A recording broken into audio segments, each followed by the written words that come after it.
Stiles and Watkins. You can join the show by texting 916-339-1140. Find us on YouTube at Sactown Sports 1140. It's time for Alan Stiles and Chris Watkins.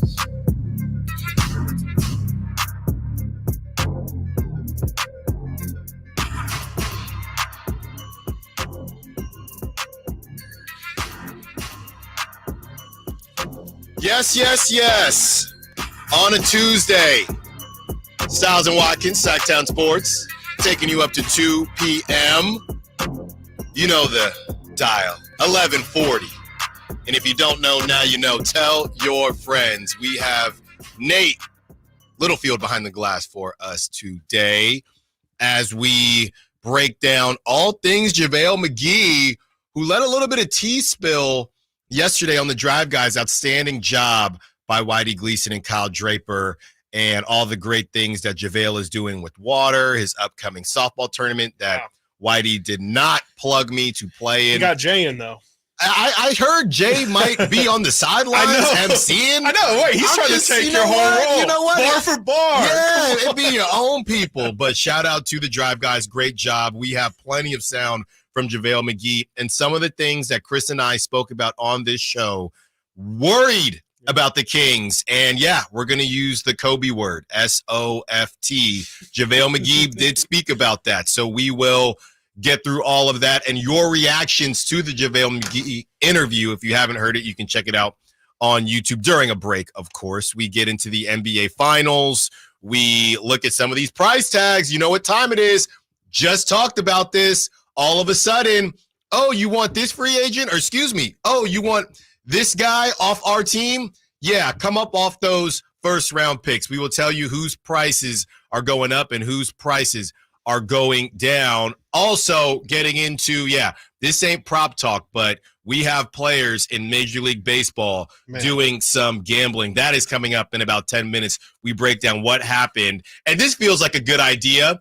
As gambling in Major League Baseball is getting worse, let's put a team in Vegas. We'll break down everything as far as that's concerned. 12 o'clock, the mock draft is from The Ringer. Chris has given me specific directions to not look at it. So I am going in blind, just like the rest of you, as we look at The Ringer's mock draft. I don't know why Chris didn't want me to look at it, but we will figure all of that out. And later in the show, we will get Nate in the conversation as we talk Niners. Christian McCaffrey is back in the building. They signed Logan Thomas, and I will kind of break down, back in the day, Logan Thomas, he was quite the QB. Oh, yeah. So people are joking about Logan Thomas on the depth chart, and we have another wide receiver looking to hold out, but this one is in Dallas, and maybe if Chris is nice enough, we will let him talk about slinging Sammy Darnold in Minnesota. Chris Watkins, how you doing? Good, man. Yeah, the Drive Guys, that interview was great yesterday. They're better than me. I would have had to throw in a JaVale McGee at some point. He would have probably left. He probably would have. I don't think he views that time of his life very fondly in terms of just kind of being a laughing stock of the league. I don't think he's a two-time champ now. That's probably the last. Three-time. Put some respect on his name now. Yeah, they're better than me. So, definitely go check out that interview. We're going to be talking a lot. And, I can't wait for you to hear this Ringer mock draft, man. All I got to say is get ready for LeBron to come. No, kidding. Okay. No. That would be something special. They do have Bronny in this mock draft, but just didn't want, I will give you a hint. It is a new name. It's a name that we have not seen at number 13 before. Great. And that's all. I'll progressively drop some breadcrumbs for you, but that's the first hint I'm going to give you. Is it a guard? We'll have to find out later. I'll let you know that later. I'm excited for you to hear that because I do think you're going to have a lot of thoughts actually on that 13th pick. And we'll see how that goes. And man, these baseball players, they might need to listen to our prop talk segment. Because, brother, I've never seen my personal win percentage before, but 4%, you should probably stop, especially if you're in the sport. No, but you got to get back. Come on, you got to get back. It's crazy. And you know what? Actually, sorry, I just got this notification too during crosstalk. There, they released the here we go. Ipe Mizuhara, Shohei Ohtani's former and lifetime interpreter, pleaded guilty to bank and tax fraud charges during a change of plea hearing in federal court this morning. Total maximum sentence potential, 33 years. Wow. 33 years. Sentencing is set for October 25th at 2 p.m. Pacific. Sure, we're in California, but, pocket watching, whatever it is. How much do you think he was making as Shohei's right-hand man? On the books? On the books. Gotta be $200K, right? Okay. I mean, it's only because that's what it's I'm saying. Like, maybe if it were your relief pitcher. This is worse. I mean, okay, we gotta go. Maybe I could be wrong. We gotta go here now. Yeah.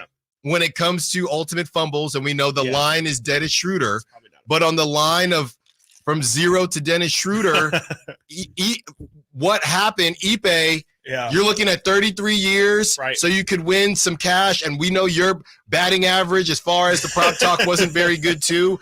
Chris, that might beat Dennis Schroeder, because you're going to jail. It's up there. Buddy. You're going to jail now. Up there. You're going to prison. And he was already it was just for money. Like he was already getting all the, he could go wherever he wanted next to Shohei. He was getting in pictures, getting the limelight. And he was probably about to make more because of Shohei's deal. Right. Or he had just gotten a raise. Also, Shohei probably finances his life, right? Yeah. There's no way this dude's not paying for anything. Spending anything. So he was just Alan, he was just doing it for the love of the game. That's truly. Right. He just had to get his hacks in, really? Apparently. Yeah, I mean, it's crazy, man. 33 years. He faces up to 33 years. And Chris, there's no way he was making, in my opinion, based on what these guys are making, and it's funny money. I know it's California, but you're making probably $300K at least a year. Right, yeah. And there's worse 300Ks. I know a lot of people can make $300K, but to make it just by doing listening. By listening and saying, "Oh, okay, this is what he said." You get to watch baseball all day. All day. You know what I mean? The clubhouse. Don't have to throw or anything. Exactly. You don't have to do anything. Yeah. You're like a bullpen catcher, but you do less work and probably get paid more. Insane. So that you play dumb games, win stupid prizes. So we will see how all of that unfolds. But yeah, in about 7 minutes, we will get into a Padres player who is now banned, and it's not him. He's not alone. There is an Oakland A that was a part of this too. So we will break all of that down. Also, we have some follow-up sound. So this is what's so funny, Chris. So we spent a decent amount of time yesterday on the Caitlin Clark situation and Monica McNutt, who was on First Take, and that whole blowout. Then Monica, and I know I'm going to get this Shannon Sharp podcast wrong. Then Monica later goes on the... It's not Club Shay Shay. It's not Club Shay Shay. No, it's the other one. It's the other one. With Ocho Nightcap. Cinco. Nightcap. I think it's Nightcap. Yes, that sounds right. So she goes on Nightcap with Shannon Sharp and Ocho Cinco and explains herself, and I thought she did a pretty darn good job of explaining herself. On the other hand... Well, maybe it's because they let her talk. That's true. That's true. They did give her the floor. On the other side...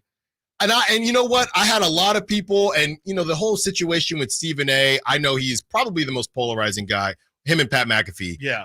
In sports media. Stephen A. goes on his second show, Stephen A. podcast, instead of I guess defending what Monica said about him. Hey, I could have talked about this 3 years sooner. Oh, yeah.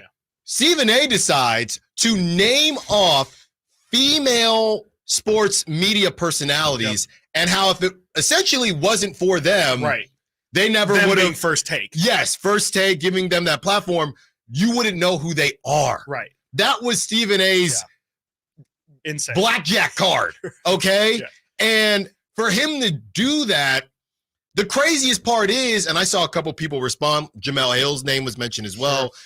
And Jamel said, Stephen A. is not wrong, but it's just a weird flex because this had nothing to do with the conversation. Absolutely. That has nothing to do with WNBA. Nothing at all. And if you've ever been, that is my fear. That's even my fear with the Carmichael. It's actually a big whataboutism too. Exactly. It's like, hey, wait, forget about what about all of these people that I've put on? What about this? That's not what we were talking about. It reminds me, because this is how some people are, and I don't think Carmichael Dave is like this, but you got to be careful when people do favors Sacramento for A. you. Smith. Yeah, when people do favors for you and you just hope, hey, I'm thanking you out of the goodness of my heart. I thank you so much. You hope that they don't have it in their back pocket. So the next time that you tick them off, they say, you remember that thing I did? Remember that Sac Republic game, Alan? Yeah. Remember telling the fans to scream? Yeah, remember that whole scream thing? That was wouldn't have me. been screaming without me. That was basically that was basically me. So you got to be careful when people help you out. And I don't really know what Stephen A. meant by it, but I sure do know that it wasn't a great look. No, it was a bad look. That's again a classic case of when keeping it real goes wrong. I don't know what his point that he was trying to make was. It was really weird, man. Like I don't see how that's a win for him. And I think it's really interesting because I know we've talked about it a little off air, but ESPN has that sports media 3-part documentary series coming out, and a lot of people have criticized it because Stephen A. is heavily involved, and it's like the we're all trying to figure out who did this, and it's we all know it's him, and I think that I'm just curious to figure out the behind the scenes. Like I could see this being a ripple effect if people start coming out and maybe there's some anti Stephen A. Smith stuff that comes out, hey, he's not super easy to work with. Hey, actually here on Countdown, even though we have, NBA champion winning GM Bob Myers here and Michael Wilbon, who's been at ESPN for 30 years, Stephen A. requires 3 minutes of talk. Like, I wouldn't be surprised if we start seeing hit pieces, if we start hearing people say, hey, this guy's difficult to work with, because, it was just completely unnecessary. And I think, again, you play stupid games, win stupid prizes. I could see this kind of being a little bit of a hit for Stephen A. Yeah, it is. A man who kind of feels untouchable. Right. It is possible to do too much. Okay. And if there is one person that seems to get really close to doing too much, it might just be Stephen A. Coming up next, we break down what is happening with Major League Baseball and the betting. 11 o'clock starts the JaVale hour. You don't want to miss 11 o'clock. That's where we're going to break down everything from the JaVale McGee interview. We want your thoughts. We want you to really be a part of this conversation because JaVale McGee opened my eyes, opened Chris's eyes, and it made us feel like we're not crazy. Is there a leadership problem on the Kings? Do they need to overpay? I saw, Chris, people say, this is why I would overpay for Jimmy Butler, because this is a problem. Okay, JaVale, he told some stories, and it was a little bit worse than I think some of us thought. Stiles and Watkins, Sactown Sports. Trying to find out where to catch your favorite team's games? Are you a fan of the Kings, Niners, and the NFL? Well, Sactown Sports has you covered. Touchdown! San Francisco! It's all on his shoulders. Cox rocks. He fires for the win. He's got the triple. Catch all your Kings, Niners, and NFL games all year long on Sactown Sports and SactownSports.com. The news on vapes talks a lot about the technology and teen use, but parents need to know more about the dangers of nicotine. So know this. 1. Nicotine is a poison that can rewire teens' brains. 2. It can increase mood swings. 3. It can limit attention and learning. So even when it comes in new tech, nicotine is brain poison. Go to undo.org for more. It's a mystery where Old Spice finds its amazing scents like Himalayan sea salt, but I'm thrilled they have, because no other body wash exfoliates and moisturizes 24/7 like Old Spice Gentleman's Himalayan sea salt body wash. Now, if only there was a mountain range separating the Indian subcontinent from the Tibetan plateau where I could hide my Old Spice and keep my family from stealing it, my impossibly smooth skin will finally be safe.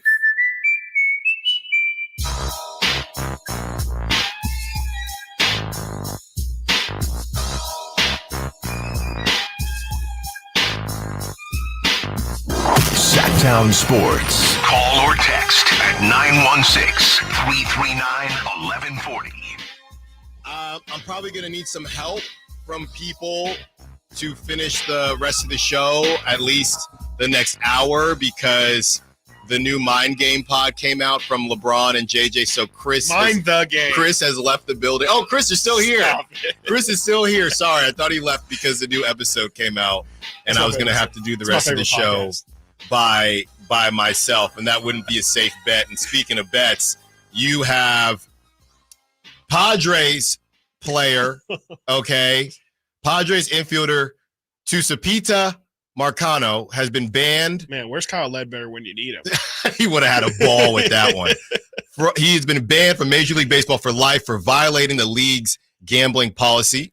4 other players have been suspended 1 year for betting. A's right-handed pitcher Michael Kelly, Padres left-handed pitcher Jay Groom, Phillies infielder Jose Rodriguez, Diamondbacks left-handed pitcher Andrew Saul Frank. So obviously they weren't gambling as much as Tusapita Marcano, who is now banned for life. Some of the numbers here on Tusapita, and no, we are not talking about his batting average and WOBA and his OPS. Total amount bet on baseball, $150,000.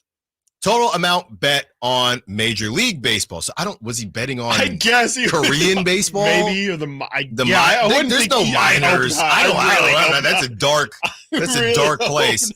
Total amount bet on Major League Baseball, $87,000. Yeah. Average amount per bet, $378. Number of Major League Baseball bets, 231. Bets on Pirates games while he was, I think, on the Pirates. Interesting, yeah. There's a picture of him with the Pirates. I think he's just most recently on the Padres. 25 games. Major League Baseball bets won. Here's a batting average for you. 4.3%. Yeah, that's tough. Well, I know everybody thinks that, hey, you're in the game. You must know so much. No. No. That's... I mean, I don't even know. How do they get these numbers? Man? I got some more numbers. Insane. I got some more numbers for you. This is for both players. Oakland pitcher Michael Kelly bet a total of $99.22 on Major League Baseball games. Huh? That cost him an entire here's some math for you. Yeah. That cost him an entire year. He was set to make $740,000 this season. So he just tricked off 100. Over 100. Yeah. That's he lost all that money over $100. Over $99.22. Good luck explaining that one. What was the bet for? Right. Was he have a Hope family? You don't have a significant other. Yeah. Man, because that's going to be a tough one. It's crazy. Tusapita Marcano bet more than $87,000 on Major League Baseball. 25 included Pirates games. He lost every parlay involving the Pirates, so he must have been betting them to win. So at least he tried to Pete Rose it, I guess. I guess, man, but this is crazy. I mean, I don't think baseball has seen. We've obviously seen football be heavily involved in suspending people for gambling. We've started to see basketball get involved as well. This is, I believe, the first time we've seen baseball, right? Because I mean, I obviously you mentioned Pete Rose and all that. This kind of used to be the red alert for baseball, and they obviously have a really checkered history of cheating in the game and in different aspects. And bro, this is bad. It's bad. This is, and I know it's not, on top of the Shohei thing, and that obviously ended up not being anything, but it's. At least these are just smaller players. We don't have to deal with, bigger backlash like we saw with the Shohei stuff. But, I think this is just going to continue to be a thing that happens every year. I'm sure every year we will get 1 to 2 players from any given league suspended for gambling, because as this thing becomes more accessible on people's phones, the thing is, these are just the guys that are getting caught. Right. In 5 to 10 years, people are going to be smarter. They're going to find ways to do it. They're going to have their friends do it because they understand, oh, wow, even if I'm only betting $99, they're going to be able to find it. I'm sure that's what, the Michael Kelly was thinking, the pitcher for the A's was thinking when he bet. He probably was like, dude, this is yes, I'm doing it, but it's so marginal. They're never going to find out. It's really not that big of a deal. Everybody does it. And then now finding out that, yeah, even $100 can get you suspended. I just think people are going to become smarter about it. I don't think it's going away. I just think they're going to find a way to wash it. So this story is really bizarre. As you said, that, as you said, that, oh, have there been any other stories? So I don't know if you remember this name, but this player, David Fletcher. So David Fletcher, he was on the Angels, a couple other teams. So David Fletcher is being investigated by Major League Baseball for gambling with an illegal bookie. Okay. While he is being investigated, he is still playing. So David Fletcher has gone from being a slap hitter. Oh, yeah, I've seen this. And now he's a knuckleballer. Yes. Who most recently struck out #1 prospect Jackson Holliday. Yeah, I saw that. While he's trying to get back to the league, the transition from utility slap hitter to knuckleball pitcher while being investigated for gambling. What? Yeah. Like, I mean, that's something that you can only find in baseball. I mean, that's crazy. And like, yeah, I mean, the dude's trying to do a reverse Rick Ankiel. I get, like, I get, you know, I guess I kind of understand that he's still under investigation, but I don't understand how they're allowing that to happen. And then, you know, they you know, and why is there an ongoing investigation where it seems like these guys pretty much got suspended very, very quickly and promptly? Wow. Because I had just seen, like, over the weekend, I think I saw the video of him striking out Jackson Holliday. He's had some crazy good outings in the minors as well. So it's not, is what you're saying. This is not just it's Shohei and then Pete Rose was the last one before that. There's been things in between. But you know what I'm confused about? And this stuff will continue to come out. Why Tusapita was banned and why these other guys were just suspended. Right. Is there a dollar limit? Right. Is there a dollar amount? Someone on the Sac Chat is asking who was the pitcher for the A's. Michael Kelly. Okay. His record in 2024, 3-2 with a 2.59 ERA. He was in 28 games. Pitched 31.1 innings with 22 strikeouts. Those aren't bad. Those are pretty decent. At all. And now you're suspended again. Why certain guys are banned and certain guys are suspended? Maybe it's specifically betting on your team. Maybe it's the team, but again, Michael Kelly has been suspended for the year. He bet $99.22, which cost him the year. He was set to make $740,000. Real quick, let's just do a quick fair or foul. $99.22. Do you have a problem with baseball players betting if it's that marginal? Yeah. I mean, it feels like the XFL back in the day when the XFL was, we're just going to knock the crap out of each other. We're just no rules, right?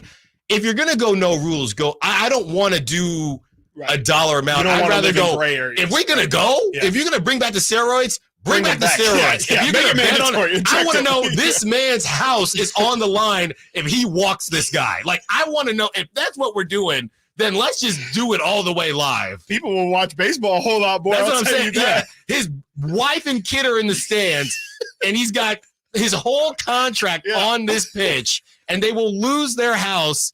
And he loses. That's how you bring baseball back. I'm betting my pension on this pitch. If I don't get this bunt down, I literally have no home to go to. That's what if we're going to do it. If we're going to do it, let's do it. Coming up next, we continue the conversation. The JaVale Hour starts at 11. Yeah, we got some breaking news coming back too. And we got some breaking news. Is it worth the sounder? Chris is the judge on this. All right. We got breaking news coming up. Or do we want to go to it now? No. We got breaking news coming up. Chris makes the rules, and we continue the conversation. Stiles and Watkins, Sactown Sports. What's the missing piece for the 49ers? Which names will they add during free agency? Whether it's in season or off season, the coverage never stops. Get the latest 49ers news on Sactown Sports and SactownSports.com. Wesley Financial Group is not a law firm. Are you one of the nearly 10 million families that own a timeshare? Unfortunately, many families stuck in timeshares have learned the dark side of ownership, as their timeshare ends up being nothing like they were promised. I'm Chuck McDowell, founder of Wesley Financial Group. If you were lied to when buying a timeshare, you're going to need help. I know this because I once worked as a timeshare salesman, but quit the business and made it my personal mission to help folks get rid of bad timeshares. That's why I put together a timeshare exit information kit to help you understand how the timeshare industry works and your options for cancellation. Over 30,000 families have trusted us to get rid of their timeshares. Many started out by simply calling us for the free information kit and are now timeshare free. To get your free information kit, call Wesley Financial now. Call 800-837-1919. That's 800-837-1919. 800-837-1919. Small business owners, we know tackling your to-do list can sometimes feel like going 12 rounds against a heavyweight champ. Except that heavyweight's gloves are made of something hard, like diamonds. So when a new to-do pops up, you're like, I can't. I'm boxing my diamond boxing glove wearing heavyweight champ of the to-do list. At Progressive, we don't want to make your day any harder. That's why we make it easy with over 30 customizable coverage options, so you can finally land a knockout blow. See if you can save on business insurance in as little as 7 minutes at progressivecommercial.com. Progressive Casualty Insurance Company. Coverage provided and serviced by affiliated and third-party insurers. You go into your shower feeling, but as soon as you reach for the Irish Spring, your day immediately gets better. That crisp, fresh, unmistakable Irish Spring scent zings your brain and awakens your senses. So when you finally emerge from the shower, 37 minutes later, because you pay the water bill so you can stay in there as long as you want, you're ready to take on the day and smell great doing it. Irish Spring Body Wash and Bar Soap. Fresh, green, Irish. Shop now at Walmart. It's Kyle Draper here to let you know that the famous Bay Area pizza company, Amici's East Coast Pizzeria, has just opened its first location in Sacramento, offering takeout and delivery to the greater Sacramento area. To check out the menu and order online, visit Amici's.com and click on the Sacramento banner. As a special deal, all this week, when you enter promo code SAC50 at checkout, they'll give you 50% off any large pizza. So when you want to enjoy half-price pizzas with family and friends this week, use promo code SAC50 at Amici's.com and Amici's delivers. This segment is brought to you by Kia Vacville. Check them out at KiaVacville.com. When it breaks, We have it first. it's Sactown Sports breaking news. Yes. You know, when you hear the breaking news on this show, 95% Dave's just catching of the strays today. time, you know. He'll be fine. okay. He'll be fine. He just signed a contract. Speaking of signing contracts, this is from at Adam Schefter. I don't know why I threw his at. It's just from Adam Schefter. Reigning Offensive Player of the Year, Christian McCaffrey, once again, resets the running back market, signing a 2-year extension with the San Francisco 49ers, averaging $19 million per season per sources, telling Adam Schefter. McCaffrey will receive an additional $8 million over what he was scheduled to make in the first 2 years, while adding $24 million in guarantees. And that is your breaking news. He's 27, so this is basically the rest of his prime. So That's 27 through right. 29, last, I would say, probably his last opportunity to get the super bag. Yep. And we can just say goodbye, farewell to Brandon Ayuk. He's going to, I mean, if you're the Niners, you're in a great position because he has to ball out this year because he wants to get paid. They're probably just not going to pay him. I guess if you're worried about him holding out, and we'll have Nate hop in here, I guess the worry is that he holds out, but he can't really afford to hold out if I'm not mistaken, because he wants to get paid next year when he's a free agent. Do I have that right, Nate? Yeah, for Ayuk. Yeah. I mean, I just said as I walked in there during the break, Chris, I almost had a heart attack. I thought he was holding out initially when I saw McCaffrey was when I saw that, but when I read the tweet and everything, I genuinely think Ayuk is gone. I think the writing's all on the walls. I'd be pretty shocked at this moment in time if he stayed. Just look at, drafting Ricky, right? Mm-hmm. Slick Rick. You got, and he's a steal. You got Harlow. Oh yeah, Harlow. Yeah. You got the JJ deal being done, which me and Chris were talking about this morning. People are comparing it to Ayuk, the Justin Jefferson deal, but just Ayuk's obviously not the player Justin Jefferson is. He's probably about 80% of that player. Does that mean he'll make 80% of 38 million, 37 million That's a year? kind of what we talked about yesterday with CeeDee Lamb also basically holding out. Not only did they keep Juwan through this year by keeping him restricted free agent, they are matching whatever for that $4.5 million, whatever it was. They extend him. So he's a piece going forward, right? That they want. I just think I want him here so bad. I think it's like Malik Monk. I just don't think the money's right. And real quick, ahead, sorry, I want to throw this in here. This is from Matt Mayoko 4 minutes ago as well. Wide receiver Brandon Ayuk has not reported for the start of 49ers mandatory minicamp. Per CBA, he is subject to $104,000 fine, $104,000 in fines over the next 3 days. Yeah, well, that's pocket change to what he's going to get hopefully when he goes to Jacksonville or Buffalo or with this boy Eric Armstead. They're both going to be at Publix together eating sandwiches, even though they didn't cross over. So if you're just joining us, Christian McCaffrey is signing a 2-year extension with the 49ers, averaging $19 million a year. The reigning offensive player of the year has once again reset the running back market. That is Adam Schefter. McCaffrey will receive an additional $8 million over what he was scheduled to make in the first. I'm just extending this here. Super happy this is done. Yeah, in the first 2 years, while adding $24 million in guarantees. The deal was negotiated and confirmed by WME Football. That is Adam Schefter. This will take McCaffrey through the rest of his prime. He's 27 years old now, be 29, 30 when this thing is all said and done. Got to look up his birthday for celebrity birthdays. And look, let's just spend some time on Christian McCaffrey.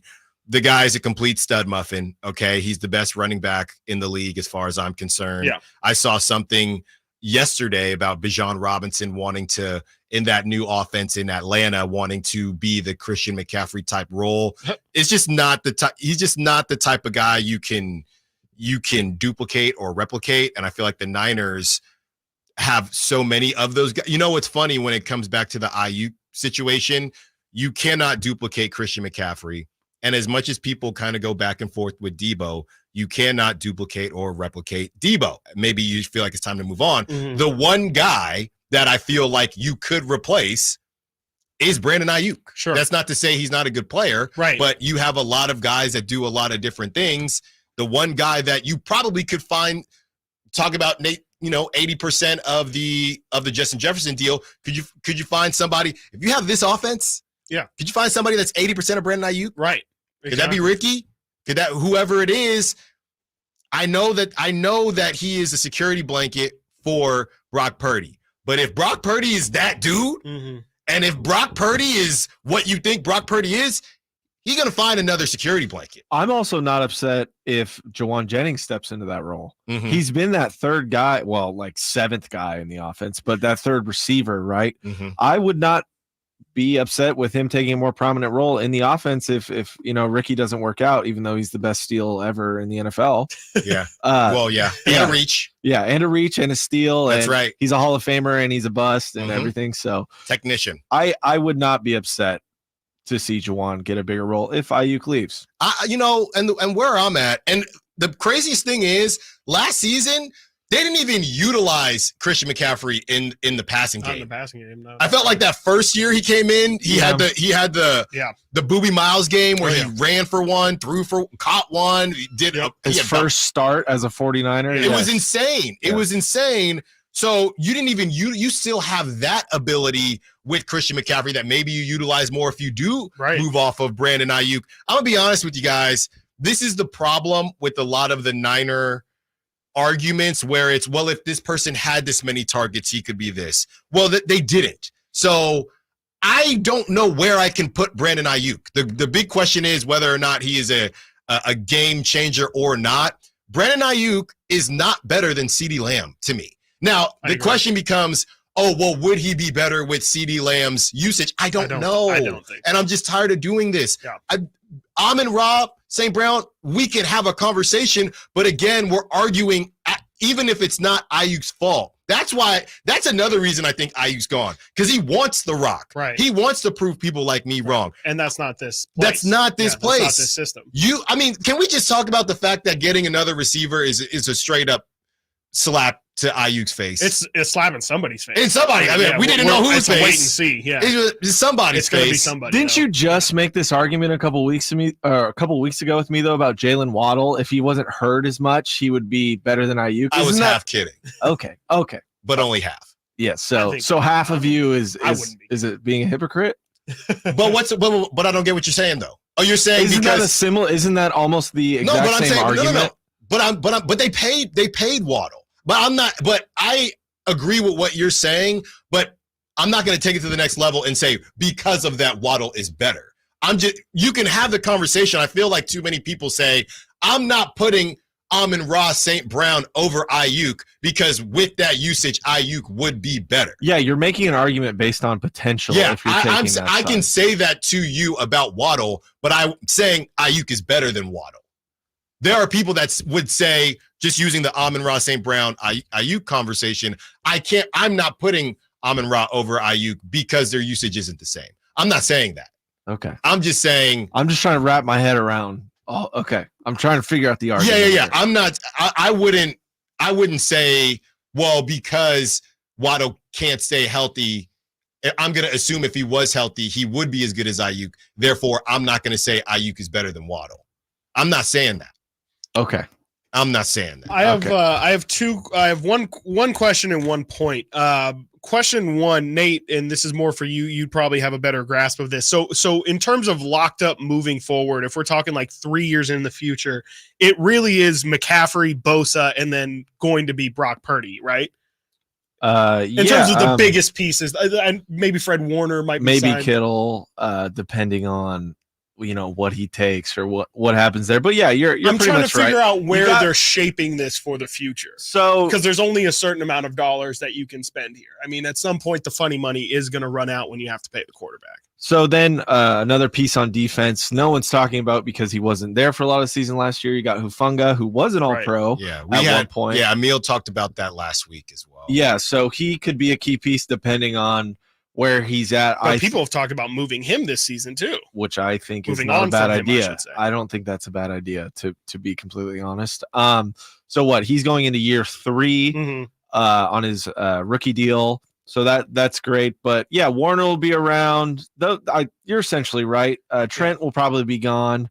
Maybe some other pieces on the line stick around. You got like guys like Spencer Burford, but I don't know how they view him as an organization. But yeah, I think those are the heavy hitters that'll be here. My next question or point is and it sounds it's not a good question to ask today of all days, especially after last season, especially. But Christian McCaffrey, age 28 to 31. Are we sure? No, we're not sure. I'm not sure. No one's sure. You shouldn't be sure. I mean, you just had 2 really healthy seasons from Christian. Very, very healthy. And I don't like this game. No, I'm just saying I'll just read the look. Yeah. First year of his career, 16 games. Second year of his career, 16 games. Third year, 16 games. In 2023, in 2021, 7. Then he played 17 in 2022, 16 last year. Yeah, he's been. So on you can cooking. believe what you want. You can say those 2 years, random injury, dude's in picture perfect shape. Oh yeah, takes care of his body, maybe better than anybody. If anybody's going to be a running back that thrives in their 30s, it's going to be this guy. Or you can say, like you just said, we just got 2 healthy seasons of him. The longest he's been able to string together is really 3 years. If there's one person I would pay in this situation, it's him. Christian McCaffrey. Did you guys That's see a safe this bet to lose? This was, I think, this last year where Christian McCaffrey was on a podcast and he was talking about his dad and how, his whole family oh my is God, yeah, just crazy like athletes, the Harbaughs, right? Essentially of like, oh yeah, when I was a kid, yes, my dad fed me Gatorade instead of milk. So his dad, he cramped during a high school game. After that, his dad would pick him up. I think he had a dead period during 4th period in high school. His dad would pick him up. They would go get an IV, and then his dad would take him back to school. His dad also told him on game days, don't wear jeans because the jeans would put extra stress on your legs. On game day, don't exert energy, don't laugh and scream and just go to school and be quiet on game days. So if there's one person I'm trusting their work ethic, the one dude that's in the locker room that all the other studs are saying, I need to get like that guy, it's Christian McCaffrey. Yeah. Coming up next, we continue the conversation. And in 20 minutes, we have our JaVale hour. You do not want to miss it. Might get a little hot in the studio, might get a little hot on the phone lines, might get a little hot on the text line, but that's what we do here on Stiles and Watkins. We'll be right back. Did you miss any part of our live local shows? Don't worry, you never have to miss them again. Check out SactownSports.com and search our podcast page and play our shows when you want. The Carmichael Dave Show with Jason Ross, Stiles and Watkins, and The Drive Guys. Plus, other podcasts like Return of the Empire, Return of the Roar, the Stingers Up podcast, and Golf to Go with Frank LaRosa. They're all available right now on SactownSports.com. I didn't ask to be thrown in the streets with nowhere to go. I didn't think I'd survive. But I did ask for help, and Covenant House was there for me. 1 in 10 young adults will experience a form of homelessness this year. For these kids who didn't ask to be put in this unthinkable situation, Covenant House is there. Covenant House helped me break the cycle of homelessness in my family. They gave me the love that I needed. Over 2,000 young people will sleep safely in a Covenant House bed tonight. When youth who are experiencing homelessness have a hot meal, a safe place to sleep, medical care, and love, they can overcome heartbreaking challenges and have a brighter future. They just really genuinely just wanted to help me succeed, and I'm succeeding. I'm a speaker, I'm an author. Covenant House really helped me and really helped mold me into the woman I am today. If you or someone you love is asking for help, go to safeplacetosleep.org today. Keep your family cool and comfortable this summer with Bell Brothers' best summer ever financing event. When you replace your AC system, we're offering 0 payments, 0 interest for 6 months on approved credit, then low fixed rate thereafter. That's right, 0 payments, 0 interest for 6 months on any new AC system. It's an incredible offer on an incredible new AC system, but only for a limited time. This offer is also available on any plumbing, water heater, or insulation projects over $1,000. So call Bell Brothers now. Your family will thank you because they'll be cool and comfortable. But you have to hurry. Our offer for 0 payment, 0 interest for 6 months, then low fixed rate thereafter ends soon. Estimates and second opinions are free. So call now to keep your family cool and comfortable during Bell Brothers' best summer ever event. Our number is 916-444-1234 or find us online at theNoSurpriseGuys.com. That's theNoSurpriseGuys.com. The No Surprise Guys, Bell Brothers. Get in zone, AutoZone. Welcome to AutoZone. What are you working on today? I think my battery's dead. With free battery testing and charging, we can help you get back on the road. Get in zone, AutoZone. So what if I need a new one? We have the right Duralast battery for you, only at AutoZone. Get in zone, AutoZone. And what about my old battery? We can recycle it right here at America's #1 battery destination. Get in zone, AutoZone. Restrictions apply. Hey, what are you doing up on the step stool? About to clean these light fixtures. The whole family's coming over, and if there's even a speck of dust in the house, my abuela will find it. Here, I got a Swiffer duster to help with that. A Swiffer what? A Swiffer duster. It has this cool extendable handle that reaches 6 feet to get high and low, with fluffy dusters that easily trap and lock dust. So no more step stool? No more step stool. Easily trap and lock dust from hard-to-reach places with the Swiffer duster. Love it or your money back. Power Business Technology is proud to be 100% independent, locally owned, and managed Toshiba copier dealer. Local ownership cuts out the red tape, allowing ourselves to never be too busy to personally answer the call when our clients need us. Recognized for excellence in service execution, training, and customer service, we're proud to be named a 2022 Toshiba ProMasters Elite Dealer. Contact us today for all of your business printing needs at 844-POWER-BZ. That's 844-769-3729, or visit us at powercopiers.com. Capital Casino has been serving the greater Sacramento area in the same convenient downtown location for over 20 years, with plenty of close-by, well-lit parking monitored by security staff and offering the most variety of table games in the region in a safe and friendly environment. Best food, best service, and the best action. That's Capital Casino. For more information on tournaments and gaming, check out their website at capital-casino.com. And please remember to gamble responsibly. 1-800-GAMBLER.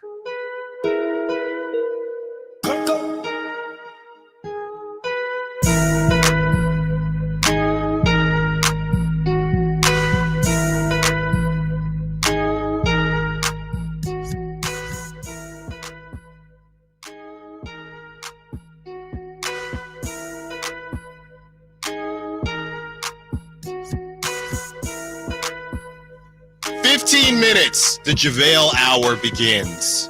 An outstanding conversation with the Drive guys and JaVale McGee, who is doing some great stuff when it comes to getting kids clean, pure water. Has a softball tournament coming up that Jay was invited to and I was not. And we break down everything JaVale had to say when it comes to Mike Brown and his extensions, when it comes to being a part of winning culture. JaVale is a champion in this league. And when it comes to leadership, do the Kings have a leadership problem? Can you acquire a leader, or does a leader need to be drafted to you, right? Or how long does someone need to be with a team to become the leader? That all starts in about 15 minutes. What starts at 1 o'clock is your chance to win tickets to see David Spade. You know him, you love him. America's sweetheart, David Spade, returns to Sacramento for a night of nonstop laughs. And of course, Sactown Sports wants you in the building. All you have to do is hit up the Folsom Lake Honda hotline at 1 p.m. Let's have Nate pick the number to score that pair of tickets. Check out David Spade at Hard Rock Live on November 22nd, courtesy of Live Nation. I went to Hard Rock, Chris. I think I told you. I went to Hard Rock for that Bryson. Food, right? When for the Bryson Tiller concert. Great right. venue. You will have a great time. Your chance to win tickets at 1 p.m. Yeah. If you win, thank Nate. If you don't win, blame Nate. As we get to this 916, Chris, before we get into our JaVale Hour, which might go longer than an hour. There are no rules because there are some topics that we really need to break down. Yeah. 916, Chris, our text line. How many teams need a number one receiver? What team needs Ayuk? Well, the Steelers, did you guys see the report? The Steelers are treating it like the Niners in that draft with Trey Lance. One of these quarterbacks got to be good. One of these receivers, right? I read that the Steelers had trades in place with the Niners to try to get Debo or Ayuk, and they both fell through because the Niners ended up wanting more. So the Steelers, maybe them. I think I like George Pickens. Well, but Pickens, he doesn't want to block. He doesn't. Seems like he's got, I don't want to say character issues, but I think a lot of those rumors stem from people saying that Mike Tomlin and Brandon Ayuk are long lost father and son. That's right. Yeah. That's actually hilarious. Yeah. Yes. It is weird. It's very how weird. Similar they look. I mean, the Giants could definitely use one. That's for sure. What about the team we were talking about? You draft someone. They just drafted neighbors. Atlanta. I feel like they're kind of a Niners light. I know that's controversial, but even you got your boy out there, Kirk Cousins. Yeah, that's they got Drake Chris's London. boy, but yeah. Do you guys think Ayuk would go to like a crappy team like the Panthers, or do you think he's trying to get a bag? I mean, ideally, you're trying to get paid, right, and go to that good both. team. In my opinion, that's like Buffalo. That's Buffalo could definitely. I think Buffalo is a great call. For the love of God, not Kansas City. Yeah, Please. I mean that feels like it'd be tough for that to work out. He would be so good. But just to reiterate here, and if you're just now joining us, it looks like Brandon Ayuk is closer to being out the door at some point, as the Niners have paid almost everyone but Brandon Ayuk. They extend Christian McCaffrey 2 years, which would take him up to 29, 30 years old. That is Christian McCaffrey's new deal. He resets the running back market again. That broke about 30 minutes ago from Adam Schefter. So that is more money not going to Brandon Ayuk. And yeah, I'm just literally looking at the teams here, guys. I'd say like Bills, Ravens, the Browns, Steelers for sure. I'm looking at Green Bay. I know they have Christian Watson. Right. I'm looking at Green Bay, a young quarterback, Jordan Love, who's got great potential, everyone's saying, but also Houston, like D'Amico's there. I believe Houston just got Diggs. Oh, excuse me. Yes, they did. You're right. And You're right. I was just thinking Diggs of would be Tank Dell. ticked off. Oh yeah. No, so that would not work. I totally forgot. It takes a while for it to all set in. The free agency. Well, but the Packers, I think, is a great call. Yeah. But again, let's go through how this will happen. Right? He is still under contract, so he'd have to say, "I'm not showing up." He'd have to hold out. Yeah. Eat this money, just not play. Right. Contract ends, and then he signs as a free agent. Right. Because the Niners would never trade him to the Packers. No, I wouldn't think. I wouldn't say never. Okay. But yeah, probably not. I would say never to anyone in the division. So definitely not Seattle, definitely not the Rams, and not the Cardinals. So, and then probably not. The suitors are probably going to be AFC then, like you're saying. Could be a team like New England, young quarterback. I mean, Broncos. Yeah, but this is what happens, right? You can't. A lot of us in life can't have it all, and especially when you're being traded. There's worse. Can't have it all to be a part of than Brandon Ayuk. But okay, brother, you want to be the number one? I mean, let's think worst case scenario. Okay, brother, you want to be Devontae Adams? Right. And I know a Raider fan's probably texting right now. Don't you dare. Okay. You want to be Devontae Adams, get the bag, get the high usage, but not win a daggone thing? Okay. You can't, most of us cannot have it all in life. No. And maybe he realizes that and says, I already tried my luck at winning the Super Bowl. Then y'all decided to not target me once we got to the Super Bowl. So I'll take my chances somewhere else. Yeah. The question is, does he have to be a clear-cut number one, or is he cool being 1A, 1B type deal again? Do you think they would trade him? But nobody's going to pay him that type of money to be 1B. I wouldn't think so. Yeah. I think wherever he goes, he's going to have to be the one. This is an NFC team, but the Giants, they got some money. I know they paid Daniel Jones, but get Daniel Jones some help. It looks like Darren Waller's going to retire after that rap song. Can we play that? And they did draft. Is there cussing in it? Probably. Almost guaranteed. And knife use. FCC regulates knife use heavily. That's also true. So the worst roster, Malik Neighbors, though. Yeah. So I guess as he's coming up, you can be You're not paying him, I guess. Yeah. Is the thought. I mean, Ayuk almost treat it like a franchise quarterback. You haven't done. You're not paying one receiver, so you haven't done anything in this league. And you got to help Daniel Jones. I believe he's very bad, Daniel Jones. So I think the Giants believe that. And Ayuk has proven. Oh wait, hold on. Here it is. 916. What have the Niners won since 1995? Keep Raiders out your mouth, buddy. Okay, cool. All right, great. It's like we're not even talking bad. It was such. I love it. And aren't you technically a Raiders fan? Yes. Yeah. That's the best part. I didn't even think you said anything bad. No, it doesn't matter. But regardless, you mentioned this Shout out team 916. very briefly. The Broncos, PFF has ranked their roster as the absolute worst roster in the NFL. The Giants? No, the Broncos. The Broncos. Giants are the second worst. Don't they still have Jerry Jeudy? I mean, they've been trying to trade Jerry Jeudy, and he is not. He is not that guy. They drafted this dude, receiver Troy Franklin, who I guess is and apparently Bo Nix has been impressing. I'm not paying attention. I'm hearing the same about JJ McCarthy. What? Yeah, I mean, what do you want me to say? Like, I guess that's kind of what you would. Their quarterback situation has been as bad as the Bears, right? That's right. If in the past since Manning left. Yeah. So even since 2015, yeah. Manning's last year was horrible. I don't know. I think I do think it has to be an AFC team. I threw the Giants out there just as because if they were in the AFC, I think that's almost a perfect fit. But Broncos, I think that's a good call. I don't know what their roster or salary cap right. is, And again, okay, Ayuk, if that's what you want, have fun. Have fun with Bo Nix. He's been impressing. Good luck. Steal of the draft. Better learn how to speak Bo Nix. buddy. Speak Oregon, buddy. I'm trying to think where. I mean, there's definitely places, but there's nowhere perfect. Yeah, no. I mean, and it takes two. How about Tennessee? Too. Those teams have to feel like they're Brandon Ayuk away from doing something, right? Like, why would the Broncos? I mean, it makes sense to help your rookie quarterback in Bo Nix, Chargers. But why go out there and this is what initially when we had Brandon Ayuk conversations, when I said he's just unspectacular, like there's not anything that makes him into an elite receiver for me, like. What is it that these teams are trading for? I think is something you asked too, Alan. Like, is he going here to be a number one? And if he is, how high are these teams valuing him in that number one conversation? Is he absolutely a number one, or are they saying, no, this is a really good receiver, but we hope to hopefully pair him with another really good receiver because we don't think he independently is good enough to raise our entire receiving room. Chargers, did they lose Keenan Allen? I'm looking They right now. lost Keenan Allen. He's on the Bears now. Mike Williams is hurt every single year of his life. In the offseason, PFF reported that the Chargers had one of the worst cap situations in all of football. So I don't know if that would work out pretty well. They did draft Quentin Johnston last year.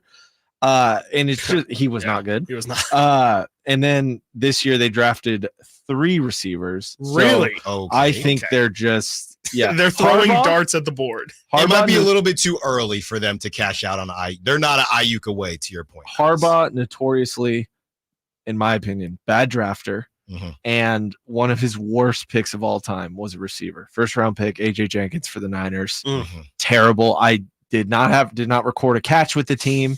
So I don't know if those guys are going to work out. Our insider Emil Fergoso is got boots on the ground in Santa Clara right now. I didn't know he was down there today. Makes sense. I mean, it's the first day of minicamp. But we will link up with Emil hopefully a little bit later in the show, but it is time. And before we head to JaValeville, congrats to Christian McCaffrey, getting married soon, getting a bag before you get married. I mean, that's pretty darn cool. So shout out to Christian McCaffrey. And yeah, I'm pretty confident that if anything happens that isn't great as far as injury or anything like that, it won't be due to Christian McCaffrey's lack of effort, because that guy works his tail off and he deserves it. 2 more years with the Niners, at least 2 more years. And I know they're hoping that they can seal the deal. Coming up next, JaVale time. We get your calls, your texts. We play what stuck out to us from the JaVale McGee interview with the Drive Guys. Stiles and Watkins, Sactown Sports. You never know what you might hear when listening to a Sacramento Kings game. Out of Keegan, going for another triple. Man, is he feeling it. Keegan, can he do it? Yes, there's number 11, Keegan Murray. Keegan steps back. He just knocked down his 12th three-pointer, a Kings franchise record. He's got 45 points. Never miss a moment of Sacramento Kings basketball with Sactown Sports and the Sactown Sports app. I remember as if it were yesterday. I reached down to move a nightstand and was astonished at the weight of the piece. Hi, this is Frank LaRosa with a word about Naturewood Home Furnishings.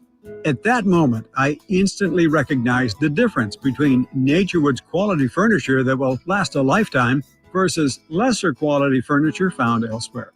Now, I suppose there's a huge difference in what you'd put in your first apartment and what you would live with in the comfort of your own home.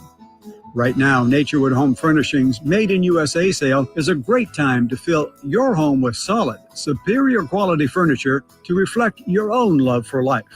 With brands like Sam Moore, Stanton, Stickley, Hilltop Hickory, Simply Amish, and many more, Naturewood Home Furnishings has tables, chairs, couches, and, yes, nightstands, and more at their Made in USA sale. Find furniture that will be with you forever. Naturewood Home Furnishings, off Highway 50 at Hazel. Look for the water wheel. Sacramento, Dirks Bentley is coming to town. Hey, y'all, this is Dirks Bentley. Saturday, September 28th at Hart Health Park at Cal Expo for Country in the Park 2. And he's bringing some friends. This is Fondly. Take my hand, let me make you mine. It's Dasha, Kelsey Hart, and more. Saturday, September 28th at Hart Health Park at Cal Expo. Get your tickets before they sell out at CITPfest.com. Brought to you by Coors Light. Swing into summer at the Golf and Guitars Music Festival, June 24th and 25th at Hagen Oaks Golf Course. On June 25th, enjoy the live performances Under the Stars from Craig Campbell,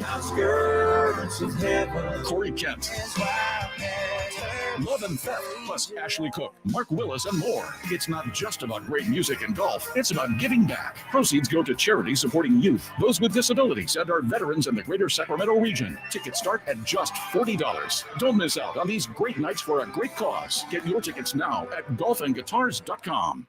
Hey, it's Carmichael Day for my good friends at American Energy. Now, I've told you this before, but this is what we call extending a good deal. Right now, American Energy Heat and Air is offering an HVAC diagnostic for $99. Oh, wait, I'm sorry. Never mind. They're offering it free. It's a $99 value, but you get it for $0. Let the American Energy team test your system connections and all the moving parts of that system to ensure that it's functioning properly. Now, this is a limited time offer. Call today to schedule your appointment at 916-520-9990. Speak to the company that has an A+ rating with the Better Business Bureau that's been making the greater Sacramento area proud since 1981. 916-520-9990 or AmericanEnergyAir.com. Tell them Carmichael Dave sent you. Call 916-520-9990 now. Lead generation is one of the most important aspects of any marketing campaign. Let us help you identify your target audience and market your products or services to them. Go to aimyourdigital.com today. aimyourdigital.com. From the Power Business Technology Toshiba Studios, KHTK AM Sacramento, KYMX HD2 Sacramento, Sacramento's official home for the San Francisco 49ers. Touchdown! San Francisco! Sactown Sports.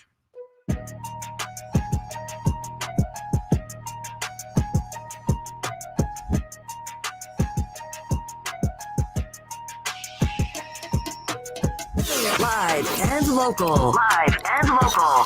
This is Sactown Sports. It might be a Tapatio Tuesday, but we're gonna warm everything up first. We're not gonna come in too spicy. So as we get into the JaVale McGee interview on the Drive Guys, and go check that out during one of the breaks on YouTube. Kyle Draper, Whitey Gleason did a great job with that. Also, don't forget, 1 o'clock, your chance to win David Spade tickets. That is at 1 o'clock. He will be at Hard Rock Live on November 22nd, courtesy of Live Nation. That's at 1 o'clock. So we're gonna start with mild. Okay, we're not gonna go straight into spicy. So this first note that JaVale had was basically how to get people to Sacramento, how to get players, this idea. Nobody wants to come to Sacramento. It's a terrible market. Nobody wants to come. We're stuck with trades. Okay. JaVale said that something does get people to the city, and it has nothing to do sometimes with your market or how you're perceived. It just has to do with one thing. This is what he had to say. Mike Brown approached you. What was that like? Winning. That was it. That winning gets people to the city for sure. And the fact that they had just went as far as they did that playoffs before, I was like, it would definitely be a great turn of events for me to come out here and support and try to help lead this team to the next level.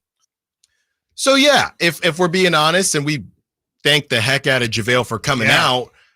Yeah, when it comes to the list of free agents, okay, no, JaVale at this point in his career isn't on the same level as some other free agents that might be available. But I do think that what he says remains to be true, that winning can change perceptions and change some things. And I think, Chris, that was part of why this was all connected. And whether or not we agreed with how the Mike Brown extension went, I think this was why Vivek couldn't, in his heart of hearts, feel good about this season, because he knows everything is connected. When you are a smaller market like Sacramento, it's even more important to stack up those winning seasons. And this was a winning season.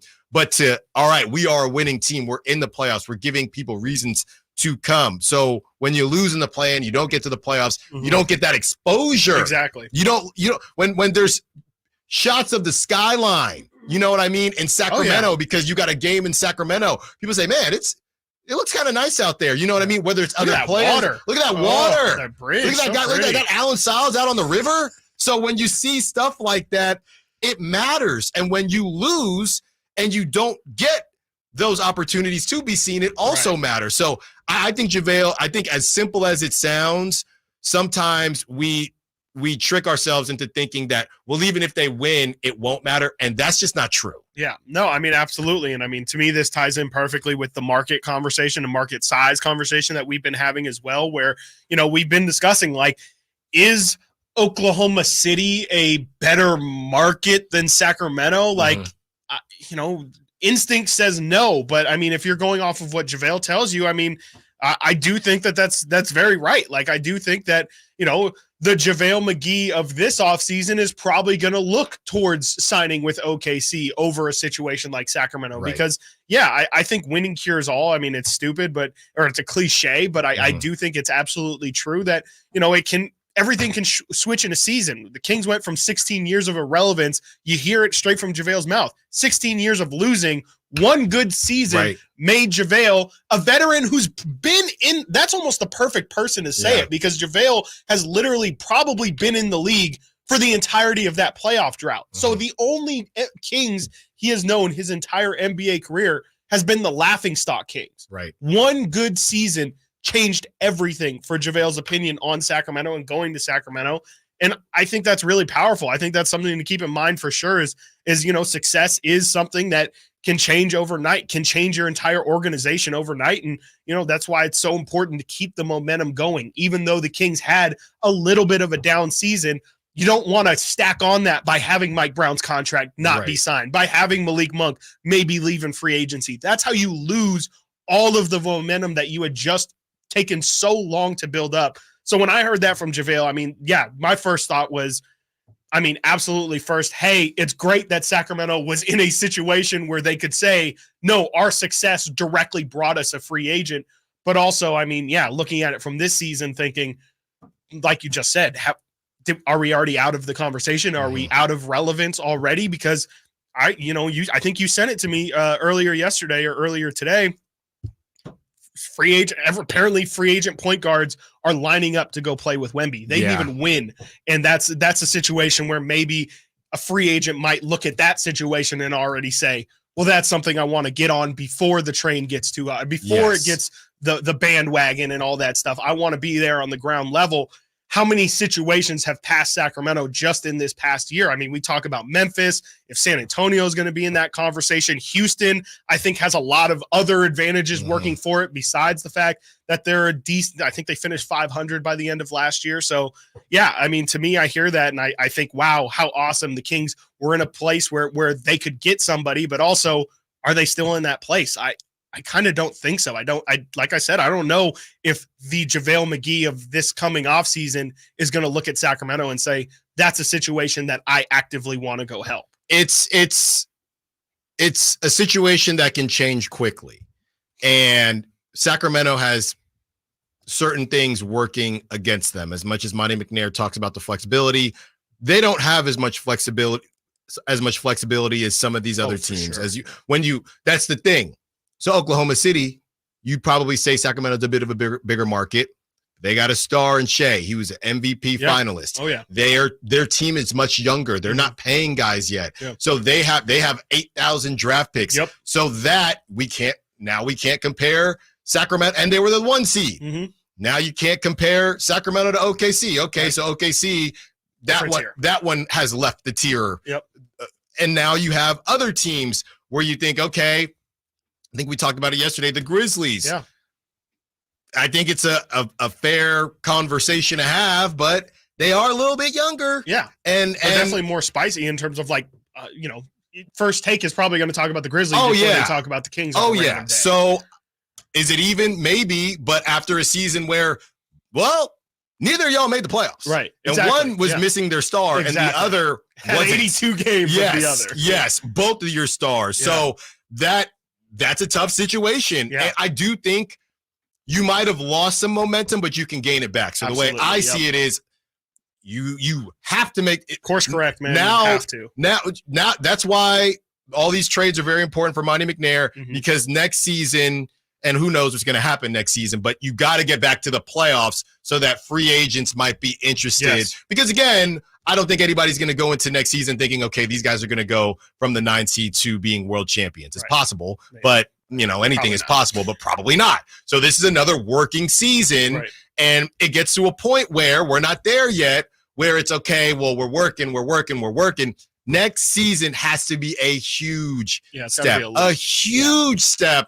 If we want to sit here and think that this group can actually make some noise. Absolutely.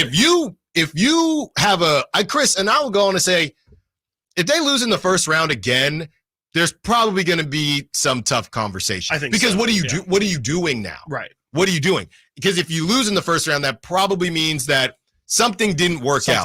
Whether it was Keegan not taking a leap like we talked about yesterday, go check that out on YouTube. The addition you made, whatever. The Kyle Kuzma, Jeremy Grant, it didn't work out, and now you're stuck middling, and maybe And then he goes to Vivek and you say, hey, well, we made the playoffs.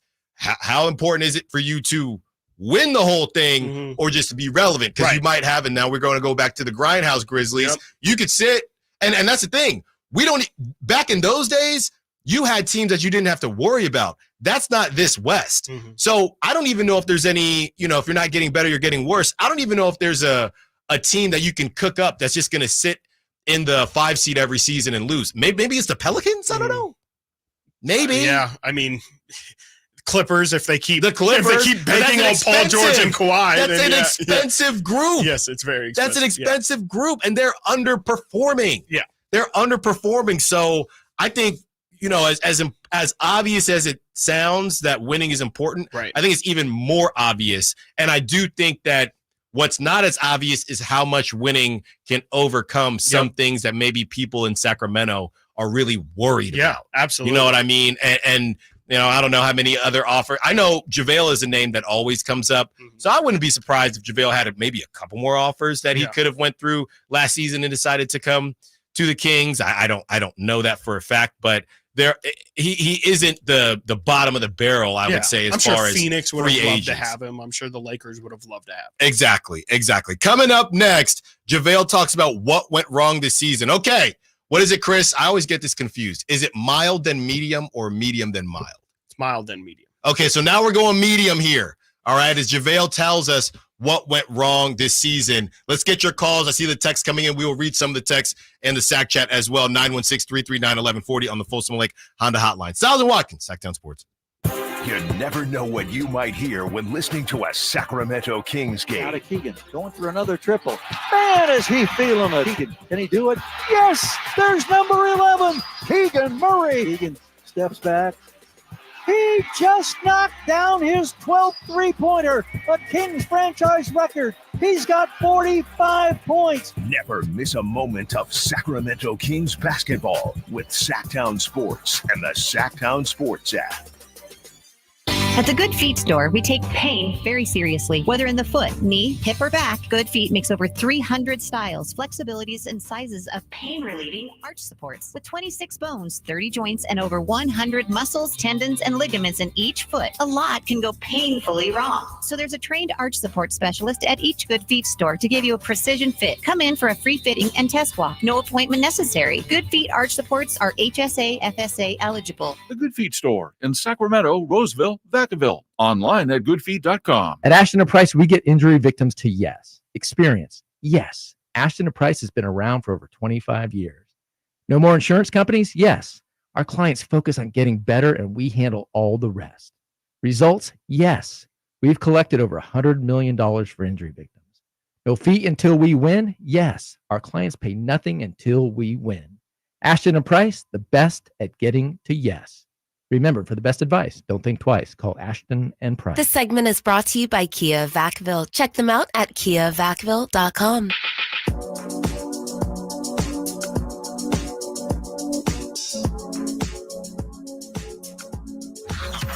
Sactown Sports. Check us out on YouTube. Search Sactown Sports and subscribe.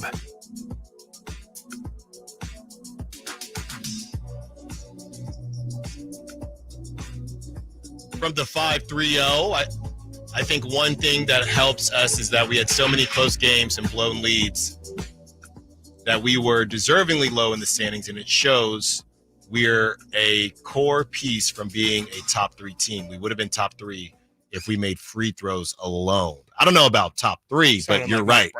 5-3-0, you definitely would have been in the playoffs if you made those. I would hope so. Yeah. So just league average, man. Please. Just it's not much. It's not much, man. Just make like 8 out of 10 free throws. It's really not that hard. I feel like, we could probably practice for a month straight and probably make 8 out of 10. 80 out of 10. Or 80 out of 100, I should say. Here you go. Yeah. And there now you're starting with this whole blindfold thing. No. We're not touching the blindfold thing. The blindfold thing is easy and obvious. But Chris said he could make, what was it? I think you just said 1 out of 10. 1 out of 10 free throws blindfolded. Easy, no question. Better chance of this happening. Backwards. Better chance of this happening. Chris making 1 out of 10 free throws blindfolded, or Allen hitting a home run 1 out of 15 at Sutter It's Health like Park. not even close. Who's pitching though? It's batting practice. Okay, so they're just tossing it up to Oh, you. yeah. What about you getting a hit off Logan Webb? I could hit it. I could get something through the 4-hole. Right Okay. past that second baseman. Okay.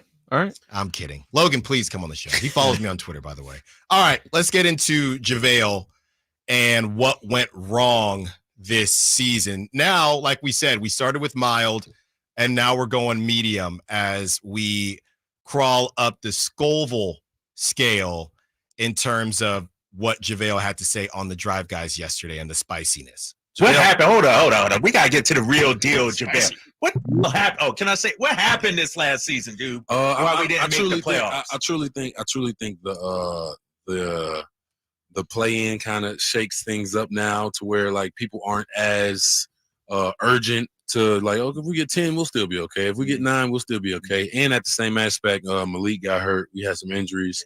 We had Kevin get hurt. So we had some injuries at the wrong time. It's different when you get them early in the season and they come back. But we had a lot of misfortune later in the season rather than early in the season. I don't want anybody to get hurt.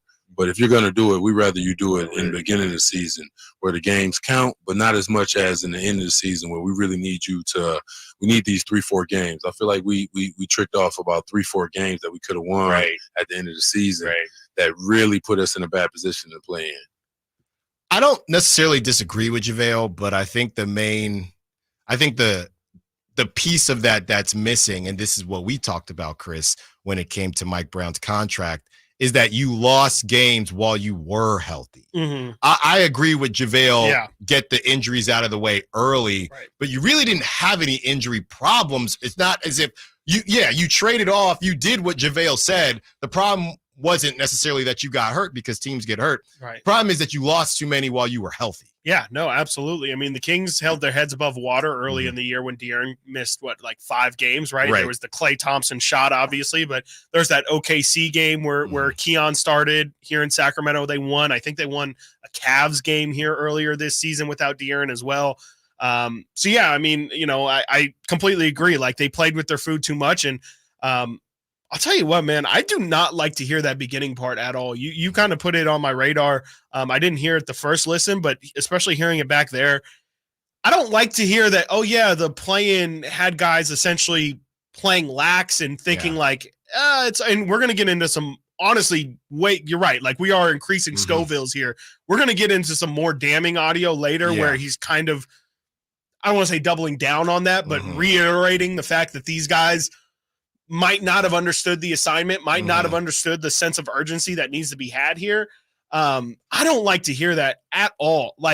That's where I'm sorry, but you can't tell me that this team doesn't have a leadership problem. And I don't even think that this is the segment or the right audio to highlight that. But to me, it gets worse. It gets worse. Like, this is a fundamental problem. If you don't have guys in your locker room who just understand that just because you have that fail safe doesn't mean you should use it. Doesn't mean you should even factor it into your equation.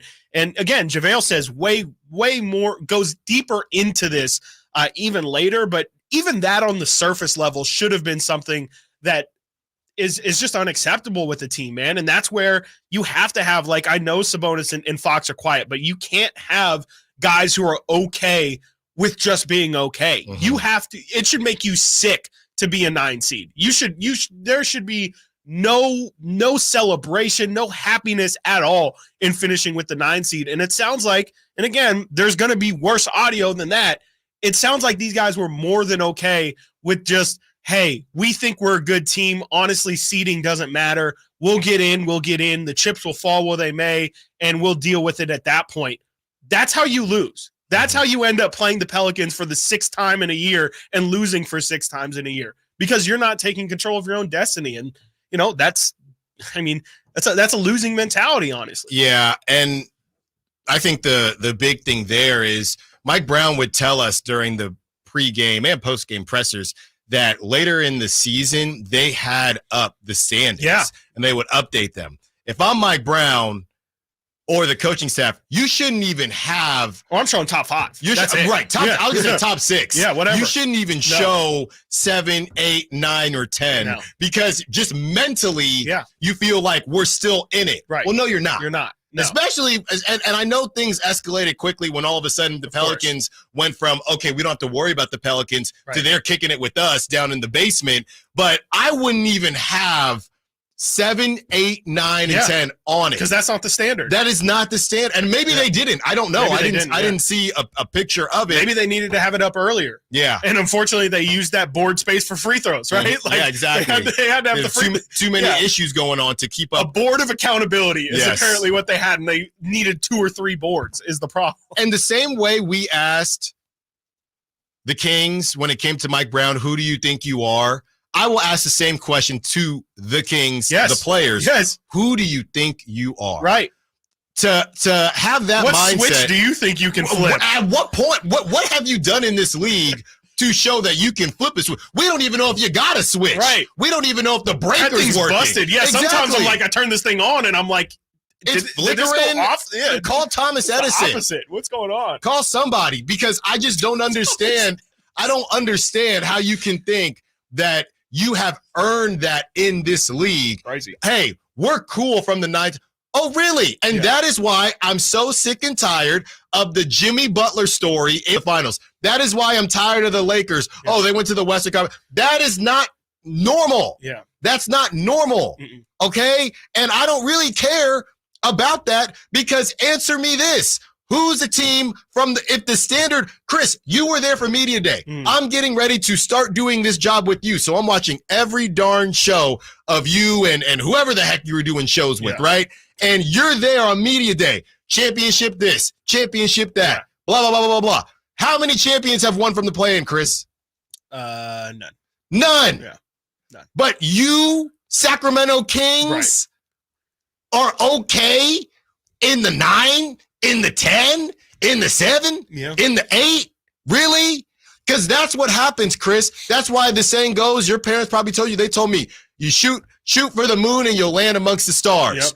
If your goal is we're good in the play-in, that's why you ended up in the 9 seed. Exactly. At least if you had said we want to end up in the 4 seed, maybe you would have been an 8 or a 7.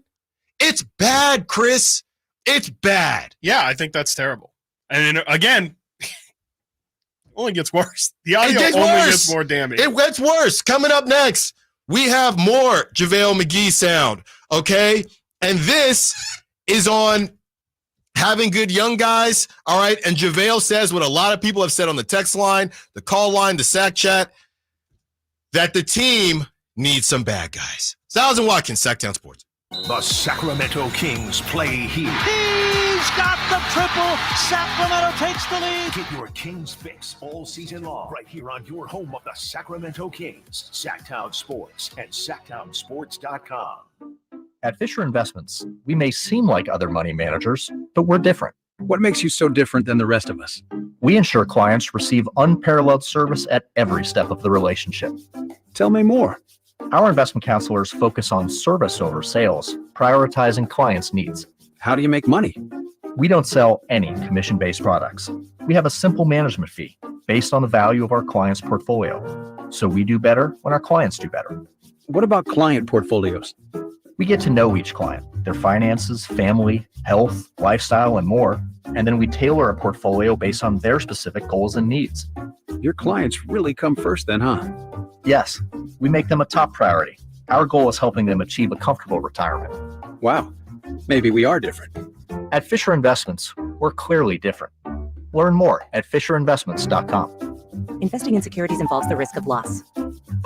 Power Business Technology is proud to be 100% independent, locally owned, and managed Toshiba copier dealer. Local ownership cuts out the red tape, allowing ourselves to never be too busy to personally answer the call when our clients need us. Recognized for excellence in service execution, training, and customer service, we're proud to be named a 2022 Toshiba ProMasters Elite Dealer. Contact us today for all of your business printing needs at 844-POWER-BZ. That's 844-769-3729, or visit us at powercopiers.com. Sponsored by Xfinity. Enjoy the entertainment you love with the Xfinity Stream app. Turn any screen into a TV and take the entertainment you love wherever you go. Xfinity, we connect you to more of what you love. Be listening to Sactown Sports each Friday morning for the Rivercats Weekend Report with team updates and everything you'll want to know about the next exciting Rivercats homestand. Let's go, Rivercats! Sacramento, Dirk Bentley is coming to town. Hey, all, this is Dirk Bentley. Saturday, September 28th at Hart Health Park at Cal Expo for Country in the Park 2. And he's bringing some friends. This is Farmerly. Take my hand, let me make you mine. Hey, it's Dasha. Kelsey Hart and more. Saturday, September 28th at Hart Health Park at Cal Expo. Get your tickets before they sell out at CITPfest.com. Brought to you by Coors Light. My good friends, Dr. Jack Friedlander and Dr. Pash in Roseville and in San Francisco are offering not only confidence, not only security, but also the ability, if you ain't insecure, to go from the roster to the all-star team. You know what I'm saying? I'm talking about UpsizeMatters.com. Time after time, vote after vote, circumference, or as we call it, girth, is consistently ranked as the most important attribute. And Dr. Jack and Dr. Pash can give you a free consultation. The procedure can be done on the same day as your consultation with immediate results. It's non-surgical. It's virtually pain-free, safe, effective, long-lasting, semi-permanent, and doctor-performed. For more information, go to UpsizeMatters.com. Go to UpsizeMatters.com. Make that change. Make the all-star team. Get you.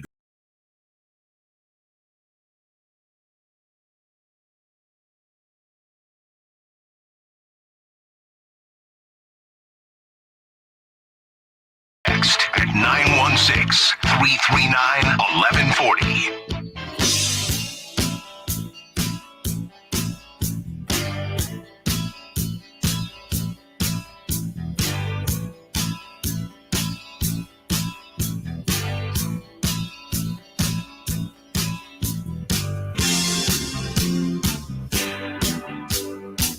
$1:00. Your chance to win tickets to see David Spade. You know him, you love him. America's sweetheart, David Spade, returns to Sacramento for a night of nonstop laughs. And, of course, Sactown Sports want you in the building. That's November 22nd, courtesy of Live Nation. That is at Hard Rock Live. Going to get back into this JaVale sound. He has a note on the Kings having good young guys. Also talks about the Kings needed some bad guys again. So now, Chris, we're at hot. Okay, we went mild, medium. Now we're at hot. Right. And then coming up next, 11:45, that's when things get... He's on fire! That's right. Real spicy, real fuego. From the 5-3-0, remember early on with the loss to the Wizards or something when Fox is in the post-game interview said it didn't matter and it's one of 81. Yeah, we remember. The season shows every piece from being, a top 3 team. Every game in the West matters. So that's from the 5-3-0. They had sent a couple. So this season shows every game in the West matters. And I don't We were on that too. Yeah, but second De'Aaron said that. We were like, oh, okay, yeah, games just roll off your back. It's just not you great. Just leave the arena and forget about everything. And look, man, when you sit there, this is uncomfortable. But when you're going to sit there and tell everybody's favorite player, Malik, to go get a bag, and throughout the season, you're sitting there saying, hey, it's just one of 81, and it doesn't bother you. Yeah, sure. I mean, okay, let's take it to I guess a more personal context, right? Now, we don't have normal jobs, if you will, but if you feel like you had a bad show, right? How long should it bother you? Obviously, and it is somewhat similar because we have listeners, which are similar to fans, if you will, right? They want a good show out of you. So, and we are performance based for sure, and we do not make the same amount of money as these professional basketball players. So you have a show shout out Dave, where you stay forever, Dave. And when you have a bad show, how long does it affect you? Does it feel like you could be better? And I'll say from my perspective, if there's a show that I think, okay, it's hard to be bad for 4 hours, but let's say that hour was a little clunky. Sure. We could have been more prepared or whatever it is. By the way, this is the only radio show that talks about stuff like this. I hope so. Real quick. Because there are a lot of radio shows out there that act like everything's perfect. Oh, every and segment's they're been superstars perfect. and they're this and they're that. This is called being real. Right. Okay. So after a show where something could be better, something could be worse, I'll be honest with you. It bugs me. It's about a 15-minute drive home. Mm-hmm. I get home. Yeah. I look into those big brown eyes of my daughter, and it doesn't bug me as much. That's great. At the same time, when she's napping or whatever, I go to work and I say, how can we be better? I'm sending you 8,000 text messages. Right. I'm sending you stuff on social media. So I guess to defend De'Aaron, you can have it roll off your back, and he goes home and he sees rain and say, and the baby on the way, and he said, what am I doing? Yeah. Life is too short. My life is great. Yeah, I mean, if I feel good, I don't got the same house as De'Aaron. I'm sure he feels great. That doesn't mean that he doesn't do the same thing and say, we're going to work to be better. We're going to work to do this. We're going to work to do that. We just haven't seen it. And I don't know if that's fair or not. All we're seeing is the outside. And then I guess the issue is then a couple days later, you almost lose another game or something like that. That makes us start to wonder, well, are you guys, do you guys care? What's going on here? No, I mean, I totally understand how it's a tough balance too, because, as you were first laying it out, I was like, dude, Alan, like it's one thing, the show, but like, it's also a competitive environment too. So it's, I almost, I do rec league, softball and volleyball. Yes. Like after those games, I'll be upset for an hour, 2 hours thinking of, oh man, like, I probably shouldn't have swung at that pitch, or, oh man, I was tracking that fly ball, but whatever. So if I'm thinking about these things for a couple hours, I would hope De'Aaron is, but I do wonder, and that was as you were first laying it out. But then as you say, but then you have another game 2 days later. I wonder if you almost have to teach yourself, and, maybe we can have a bigger AAU conversation and things like that. But I wonder if it is the amount of games that these guys play. You almost have to become numb to it. Yeah. Because if you do get upset and then you have a game 2 days later, well, those emotions are going into that game. And then after the game, it just kind of snowballs and snowballs. But I'm trusting you to harness it if you're the leader. I would hope so. Into something positive. Right. Go to the gym more. Yeah. Don't just think about it. Don't just stew on it. I'm not saying to take 100 to say, or whatever. Darn. You know what I mean? Or to feel bad for yourself. Sure. You got to turn that energy. Sure, channel it into something else. Absolutely. That's what I would think. Okay, De'Aaron's a big anime guy, so he should be all into that. He needs to go Super Saiyan more often. All right, let's get to JaVale's note on having good young players. And even though it's a young team, how impressed you were by that. As I say, I know you already went through that, but could you share that with our audience now? How impressed you were with the ethic? Oh yeah, the young guys on this team. You got second-year guys, third-year guys. They have the demeanor and the voice of seasoned vets. They're in there every day early. They're in there late. They're working hard. They don't miss workouts. No one was ever late. I believe we probably have 5 late instances in the whole season. Rare, That's right? extremely rare. People are late all the time when it was on unprofessional teams, especially with young guys. But it didn't happen here. We have a lot of great guys that are focused on winning and winning only. They're not guys that's going out all the time and focused on things off the court. It's a really lot of locked-in guys on this team. It was really impressive. Who is a young guy? I was thinking that too. So he says second and third year guys. I mean, I'll assume Keegan, Keon. I would assume Davion too. Davion definitely seems like he carries himself a lot more than a rookie. Honestly, Chris Duarte's in the same camp as that. He's in was just in his third NBA season. He doesn't really act like your traditional young player. I would assume Keon, Kessler, all these guys. Colby Jones was with the team, with the big club for a cup of coffee a couple times. So, that's just great to hear, regardless of how all of those guys played, however you think about how their seasons went. I think it's just great to have professionals in the building, right? Like, especially, we've seen with our fair helping of rookies throughout our time here in Sacramento, a lot of these guys come in with varying levels of maturity. And I think this Kings team, at least the young guys that they have now, I'll specifically say Colby Jones, Keegan, Davion for sure. Those guys carry themselves. I mean, JaVale said it like they're vets. I mean, Keegan, we know you can't. Keegan's not going to be at the club at 2 a.m. popping bottles or anything. We Keegan's ever been to the club. I really don't think so. It really wouldn't surprise me. Keegan at Tiger? No, absolutely not. Maybe Tiger Woods golf simulator or something.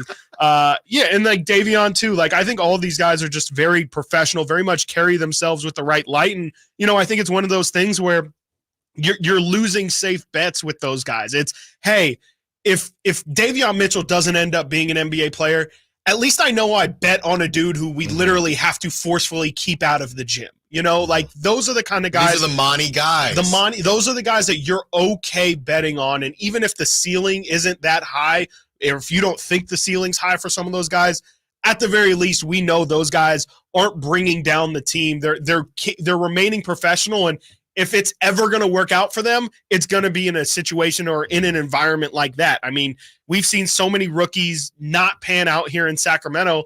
I think it's just great to hear that at least the young guys that we have now have a good head on their shoulders. And, as if the Kings are going to take somebody at 13, those are really good examples to have for your rookies moving forward, so that hopefully we bring up the C word a lot, culture. That's how you build a culture, is by having young guys who are great, who act like veterans, and then they pass that on to people who continue to come through the organization, and it just becomes a standard. Let's get to JaVale now as things. All right. So we said, Chris, now we're at the hot part of the scale, as he says that the Kings, they need some bad boys. JaVale, you've been on championship teams. One thing I admire about you is that passion and fire that you play with, but also behind the scenes as well. How important is that? And do we need more of that here in Sacramento? More of that dog mentality out there? I say it all the time, man. I really do. It's a different mentality of, I feel like here in Sac, we have a lot of nice guys, a lot of good guys, and people put bad raps on the bad guys. But sometimes you need about one or two bad guys on the team. You can say it, man. You said, baby. Shout out, Jay. If you could take maybe like 10 seconds of airtime, I would like to go take my victory lap right now, because I've been saying this since last offseason, and almost exact. I mean, my mind is kind of blown because I've said this exact quote of the Kings, I swear, and there's been obviously no press release or anything, but I've had this theory that since DeMarcus Cousins left this team, they have made a direct initiative to bring in good human beings. And you look at pretty much all the guys, there might be a couple exceptions here or there, but if you look at a majority, if not all of the guys that have came through Sacramento since DeMarcus Cousins left, or the DeMarcus Cousins era, they have all been incredibly good. From Garrett Temple, you got Vince Carter, you got, Harrison Barnes, even De'Aaron, all these guys, Sabonis, wonderful people. But there's a bad side to it. And this is a competitive game. These are grown men who are, flying their bodies around, incredibly physical game. And, you need a little bit of edge to it. And every single championship team has a Draymond Green. They have a J.R. Smith. They have a Dennis Rodman. That's the kind of guy that the Kings need, is somebody who brings that edge, who brings that fire, who, it's okay if you let games roll off the side of your back, but when I see you next on Monday, you're getting an earful because we played like crap on Sunday. Right. So that just to hear it vocalized and to hear it's one thing to have really good, nice people, but everybody needs one or two loose cannons. And I just fundamentally believe that that's what every winning situation needs, is some form of a wild card. Even if they don't play? I think they have to play. I think they have to play at least somewhat. I mean, they don't have to be a major part of the rotation, but they have to play enough to be a part of your actual identity. Like you can't, you can play 40 games, you can maybe play 50 games, but I mean, the more that they play, I think the more of your identity it becomes. I mean, nobody, people might have called the Warriors soft, but no one was going to test the Warriors in their time because Draymond was on the floor for 35 minutes. And you going to pick on Steph or Clay, Draymond's going to give you an earful for the rest of the game. So I just kind of think It doesn't have to be Jimmy Butler. There's other guys like that. I hope it's not Patrick Beverley, but there's a need, I think, on this team for a junkyard dog. Well, somebody who's not afraid to get in people's faces, and maybe even within the team, like maybe even shake up the snow globe a little bit within the organization, within the team. So I think it is.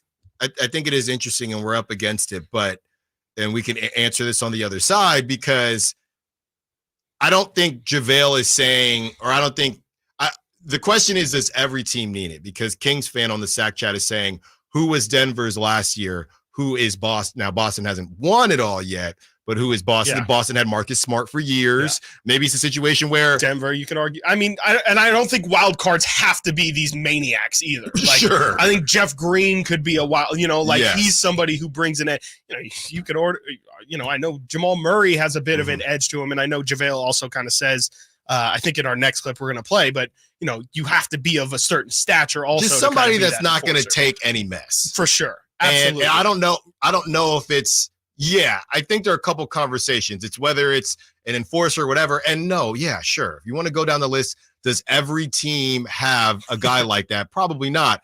But again, I would say Kings fan, if you're not a perfect team, the Celtics are a perfectly built team. You have the Celtics and you have Jokic. Yeah. Exactly. And Denver. Yeah, there you go. Yeah.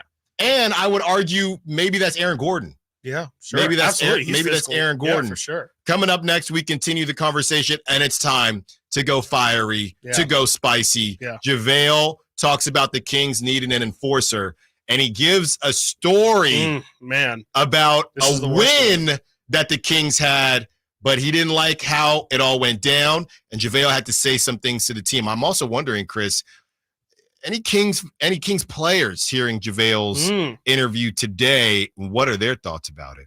We'll talk. Stiles and Watkins, Sactown Sports. Subscribe to Sactown Sports on YouTube and watch the Carmichael Dave Show with Jason Ross, Stiles and Watkins, and the Drive Guys, live Monday through Friday from 6 to 6. Plus, view archive shows and exclusive content. Subscribe at youtube.com/Sactown Sports. Are you a victim of the timeshare trap and think there's no way out? I'm Chuck McDowell, founder of Wesley Financial Group, the original timeshare cancellation expert. And I'm here to tell you that there is a way out. All you need to do is give my office a call. I will send you a timeshare exit information kit absolutely free, explaining how the timeshare industry works and your options for cancellation. Call Wesley now for your free info kit. 800-881-4242. That's 800-881-4242. At Progressive, we know how much you love your recreational vehicles, so we decided to record this commercial in an RV. With a family on vacation. Mom, who are these people? Oh, that's Flo and Jamie. They're recording a commercial, sweetie. Don't they do that in the studio? Normally. No. But we wanted to feature a family who bundled their home and RV and saved with Progressive. Yeah, it looks like you're all out of chips. Okay, I think we'll just drop you off at the next gas station. Bundle your home and other vehicles with Progressive. Progressive Casualty Insurance Company, affiliates, and other insurers. Not available in all states or situations. Small business owners, we know tackling your to-do list can sometimes feel like going 12 rounds against a heavyweight champ. Except that heavyweight's gloves are made of something hard, like diamonds. So when a new to-do pops up, you're like, I can't. I'm boxing my diamond boxing glove-wearing heavyweight champ of a to-do list. At Progressive, we don't want to make your day any harder. That's why we make it easy with over 30 customizable coverage options, so you can finally land a knockout blow. See if you can save on business insurance in as little as 7 minutes at progressivecommercial.com. Progressive Casualty Insurance Company. Coverage provided and serviced by affiliated and third-party insurers. You go into your shower feeling, but as soon as you reach for the Irish Spring, your day immediately gets better. That crisp, fresh, unmistakable Irish Spring scent zings your brain and awakens your senses. So when you finally emerge from the shower, 37 minutes later, because you pay the water bill so you can stay in there as long as you want, you're ready to take on the day and smell great doing it. Irish Spring Body Wash and Bar Soap. Fresh, green, Irish. Shop now at Walmart. I'm Tiffany, founder of Harlem Pilates. When I couldn't find Pilates in my neighborhood, I started a studio from my studio apartment. Chase Inc. helped me grow from 1 Pilates studio to 3. Because when you start small, you're going to need some big help. With the Chase Inc. Business Cash Card, you can earn up to 5% cash back on business essentials, so your business can go from here to possible. Chase for business. Make more what's yours. Real business owner compensated for their participation. Cards issued by JP Morgan Chase Bank, NA member FDIC, subject to credit approval. Terms apply.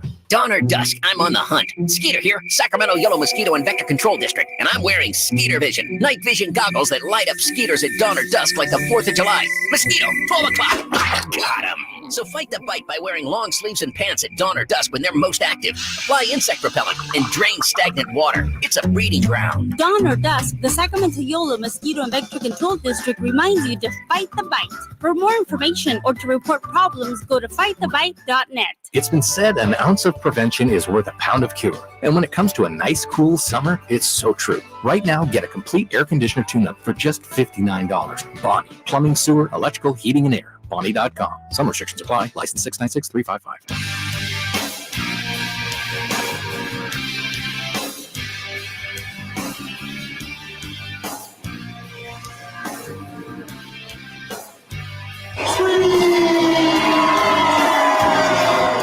Live and local. This is Sactown Sports.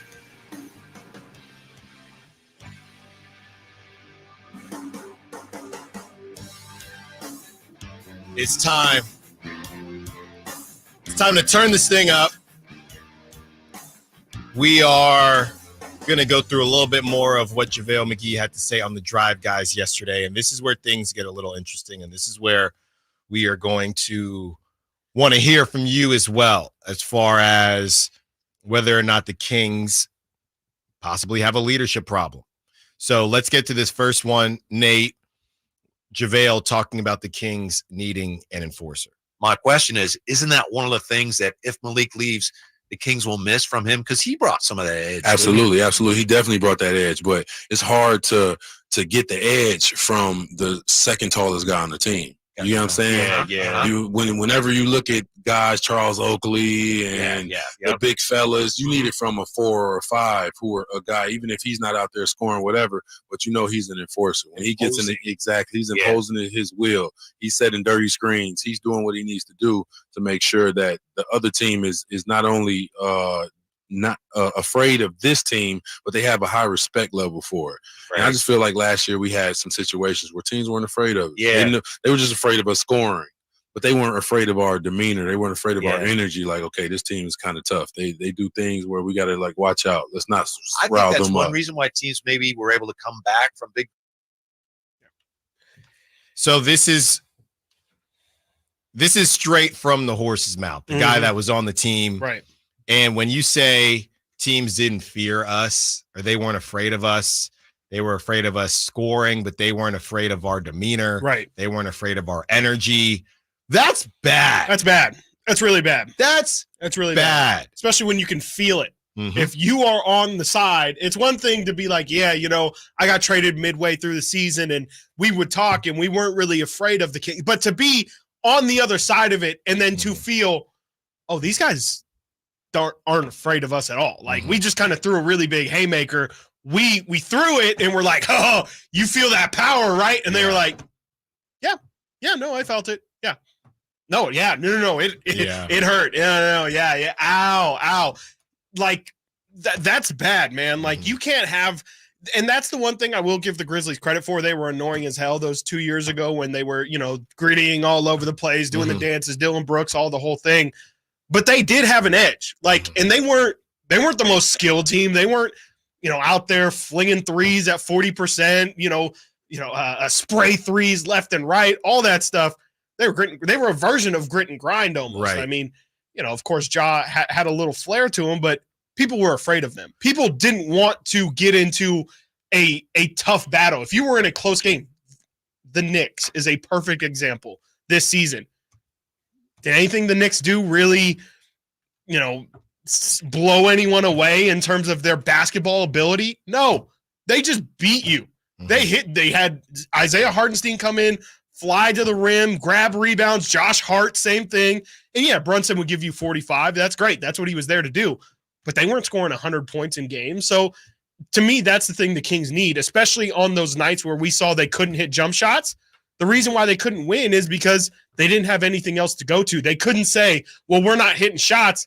Let's muck this thing up a bit. Because if they got mucked up, they were going to get a word that rhymes with mucked up. Yes, they would lose. Yes. They would lose. And, I don't even know if it's so much of the enforcer thing can be confusing because, okay, well, how much does your enforcer have to play, and what's the actual purpose? And Alex Len could have done some of that, or some people are saying, well, why didn't JaVale do some of that? Well, it's hard to do that on the bench, and I don't know if JaVale is saying that it was supposed to be him. I think he's just saying you're supposed to have somebody. I'm on the back nine of my career here. I think the other thing, Chris, is that if you don't have something, the Kings really don't have an identity, and we talked a little bit about this. Okay, you move the ball around quickly and you have some good shooters, but then everything goes through your big, who is, a lot of people would say, a poor man's Jokic. You have De'Aaron Fox, who he himself doesn't really have an identity as to who he is. They're all even keel. I mean, if you're not going to beat anybody up, why don't you embarrass somebody? Why don't you make somebody feel bad that we're beating you? Right? Sometimes it can backfire on you, but other times it's, man, these guys are really embarrassing us. Or you couldn't tell. And the even keel thing, I think we have seen the other side of the even keel to where other teams, because you don't even look like you're enjoying yourself, or you don't even look like you're confident that you're going to pull this off, the other team is now thinking, we could probably come back in this ball game and win. Yeah. Right. And he goes on to say, I think this is in the other clip, when he says, bad teams weren't afraid of us. Mm-hmm. They weren't afraid. They didn't know it was an automatic L. Right. They thought they had a shot, because whether the Kings were up 20 or down 20, you couldn't tell. Mm-hmm. And I know when you talk about high schoolers, hey, you're not supposed to be up and down, and other teams are a little bit too ridiculous with it.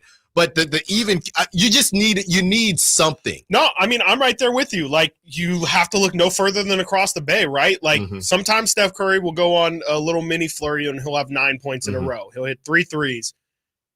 The 3 threes hurts. You know what really hurts is when he's dancing at center court and the whole team, the whole bench is fired. Like, that's something where that is real emotional toll that you're taking. Like, and you can't factor in for that. So to your point of never too high, never too low, it's like, okay, yeah, the Kings go on these big runs, but where's the energy? Yeah. Where is the thing that you can take through the timeout into the next sequence? So, yeah, there's a little bit of, oh, man, these fools are on. Because like you said, if you never really give off an aura of confidence, an aura of domination, well, then the other team's going to look around and say, you know, I kind of feel like this just, you know, yeah, we're losing, we're getting killed, and they're playing well, but it just doesn't feel over. I still have some hope. Yes. And that's the thing that you have to be able, you have to be an assassin. You have to be stone cold if you want to be a winner. If you want to be the one of the 30 teams that's standing at the end of this, you've got to have a little bit of a killer mentality. Right. And that wasn't there. No, it was not there. All right, it's time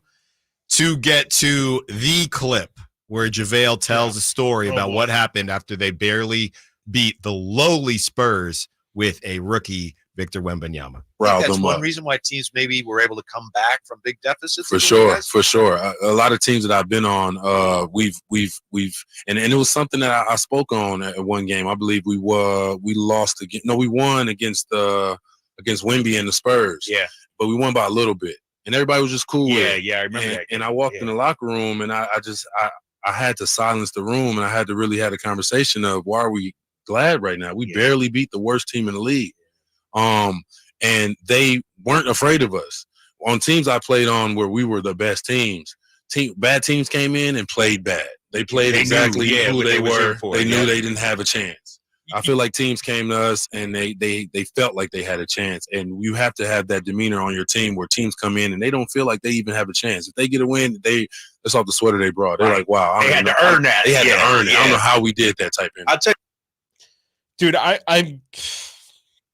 hate to hear it because I hate to say it, but that's not the first time we've heard this. As I was listening to that, I remembered that I had shared this video. I mean, the Kings had initially posted it, but Trevor Ariza, who played with this team 3-4 years ago, maybe, had a clip that the Kings posted on like their, whatever training camp video, a minute long. And Trevor Ariza literally gets, I think it was at the time, like Buddy Hield, Bogey, De'Aaron, Willie Cauley-Stein, and he says, hey, have we won anything? So why are we acting like it? Like, why are we out here, not giving our 100% in drills, not giving 100% to coach, not doing what's necessary to win these things? And that's the kind of thing when I hear JaVale say that, I just can't help but think of those old times. And that's not where you want to be. I mean, these guys, to me, this is the worst audio that in terms of most damning audio that we're going to play today. This is again where you're supposed to be. The standard shouldn't be squeaking it out against a young, exciting Spurs team. It shouldn't be, oh yeah, we're okay with being a 7, 8, 9 seed, like you said. Why is that even up on the board? These are the kind of things where these are really concerning in terms of just fundamental character issues with this team. 916-339-1140. Let's put Nate to work. Okay. Do the Kings have a leadership problem? Yes or no? Sack chat, call line, text line. Let's talk about it. Let's discuss everything that JaVale McGee had to say. Stiles and Watkins, Sactown Sports. Our first year as the radio home of the San Francisco 49ers is one we will never forget. And here's Purdy going to throw one deep, wide for Debo. Made the catch on the back shoulder. Touchdown! San Francisco! And a back shoulder banger for Debo Samuel. Congratulations to the 49ers on a terrific year. And thank you for so many wonderful memories. I didn't ask to be thrown in the streets with nowhere to go. I didn't think I'd survive. But I did ask for help, and Covenant House was there for me. 1 in 10 young adults will experience a form of homelessness this year. For these kids who didn't ask to be put in this unthinkable situation, Covenant House is there. Covenant House helped me break the cycle of homelessness in my family. They gave me the love that I needed. Over 2,000 young people will sleep safely in a Covenant House bed tonight. When youth who are experiencing homelessness have a hot meal, a safe place to sleep, medical care, and love, they can overcome heartbreaking challenges and have a brighter future. They just really genuinely just wanted to help me succeed, and I'm succeeding. I'm a speaker, I'm an author. Covenant House really helped me and really helped mold me into the woman I am today. If you or someone you love is asking for help, go to safeplacetosleep.org today. I remember as if it were yesterday. I reached down to move a nightstand and was astonished at the weight of the piece. Hi, this is Frank LaRosa with a word about Naturewood Home Furnishings. At that moment, I instantly recognized the difference between Naturewood's quality furniture that will last a lifetime versus lesser quality furniture found elsewhere. Now, I suppose there's a huge difference in what you'd put in your first apartment and what you would live with in the comfort of your own home. Right now, Naturewood Home Furnishings Made in USA sale is a great time to fill your home with solid, superior quality furniture to reflect your own love for life. With brands like Sam Moore, Stanton, Stickley, Hilltop Hickory, Simply Amish, and many more, Naturewood Home Furnishings has tables, chairs, couches, and, yes, nightstands, and more at their Made in USA sale. Find furniture that will be with you forever. Naturewood Home Furnishings, off Highway 50 at Hazel. Look for the water wheel. I'm Ken Korak with your Green and Gold Report, brought to you by Xfinity Mobile. Connect to the most reliable 5G network nationwide. Well, one of the quirky things about the A's record so far is the way the A's have played a third of the way into the season against the National League. Yes, they haven't played the Phillies or the Dodgers or the Giants, but still, the A's are 10-5 against the senior circuit, minus 16 against the American League. And speaking of the Dodgers, they come to the Coliseum the first weekend in August. Want more speed? Well, Xfinity just increased their internet speeds, and they're faster than ever. It's time to get more out of your internet with faster speeds from Xfinity. Now through June 21st, get 150 megabit Xfinity internet for only $19.99 a month for 12 months with a 1-year contract. That's double the speed for the same great price. Click, call, or visit a store today. Requires paperless billing and auto-pay with stored bank account. Restrictions apply. Equipment, taxes, and other charges extra. After promo, regular rates apply. Actual speeds vary.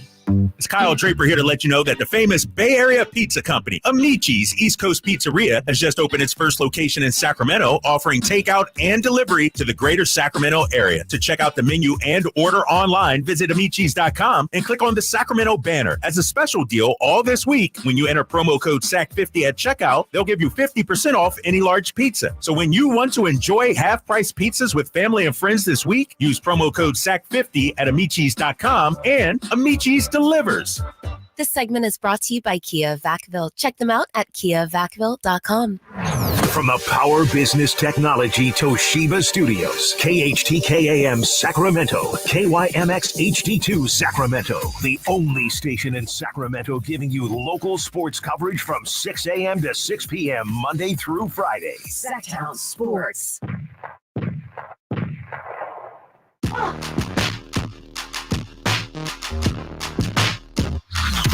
Sactown Sports. Check us out on YouTube. Search Sactown Sports and subscribe.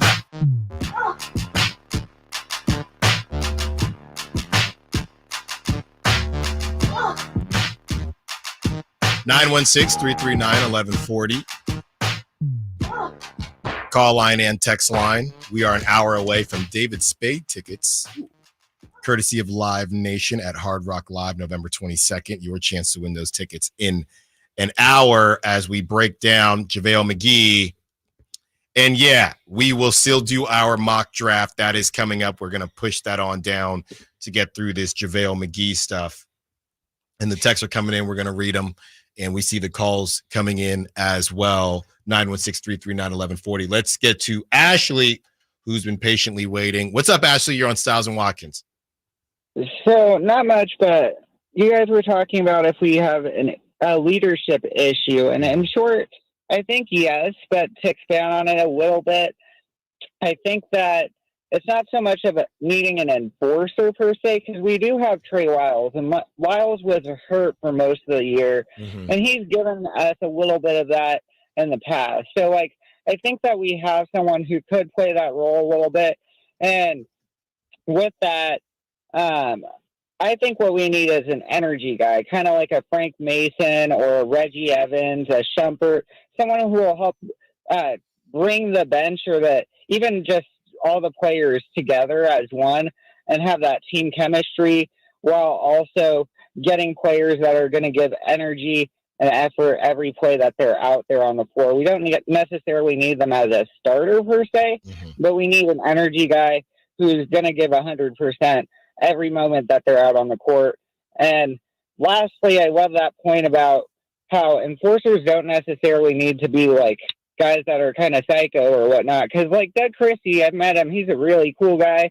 And so that gives me more reason to think that someone like a Trey Lyles could do that sort of job for us.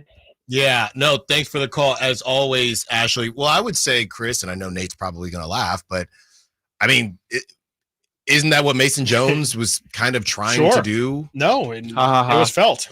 It was felt, right? I mean, Mike Brown talked about it in post-game press conferences, shouted him out specifically, said I think he specifically said the quote, the energy that Mason gave us off the bench, we could feel on the floor.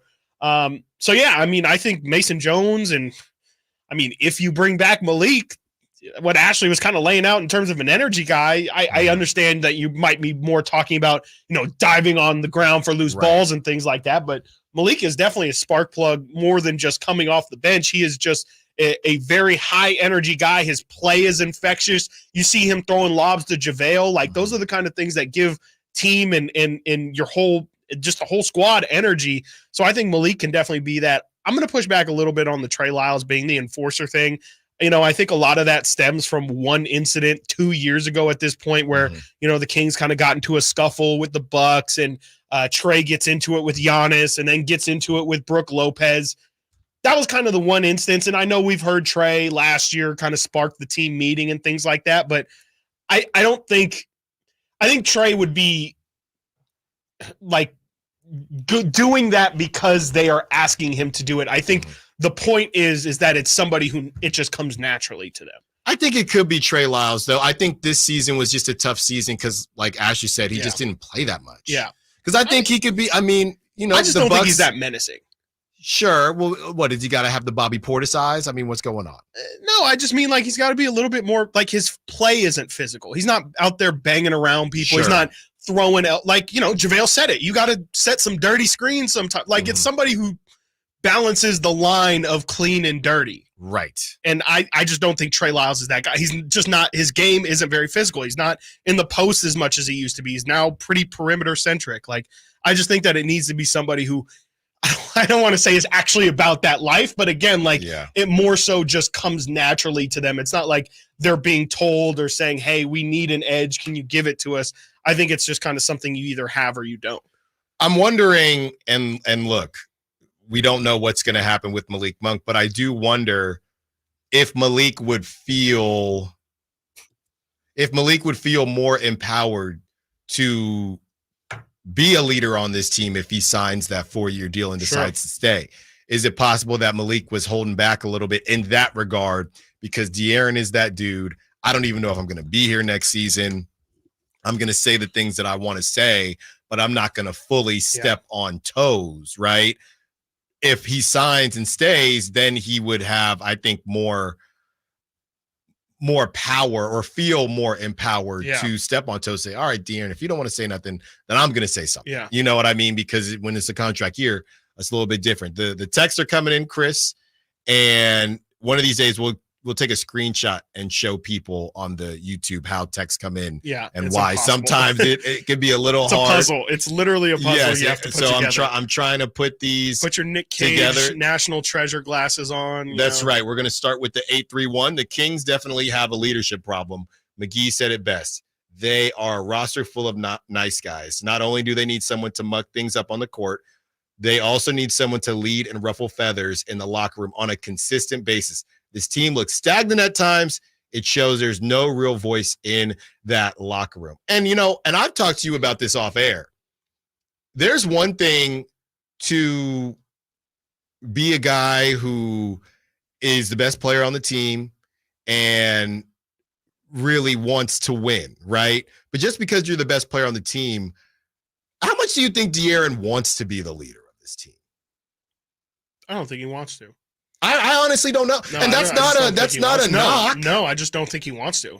Like, I have no clue. I shouldn't say, well, I'll say it more like this. I think he would be very, very welcoming and yes, I think he'd be very welcoming to the idea of somebody else stepping up as the leader. I think he doesn't, I would say he probably says, I don't care about something like that.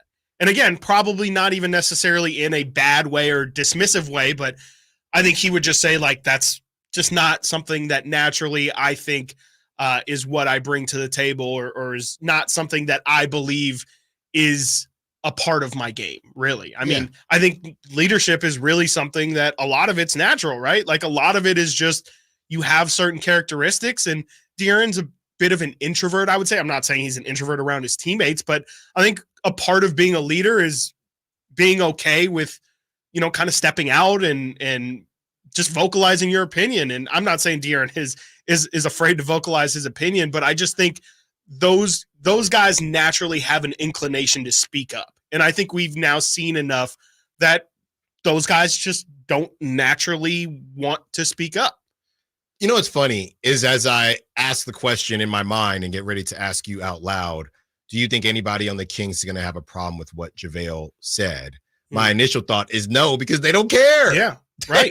No, it's all fact. Like, it's not like JaVale was out here, tiptoeing on anything. It's not like we had to read between the lines. Sounds like it was an open conversation all year long. And I mean, that's the vibe that we got from these guys, is that they don't hold back anything. I think Mike Brown opens the door for conversation, both, in his door and in the locker room. I think these guys talked about it all the time.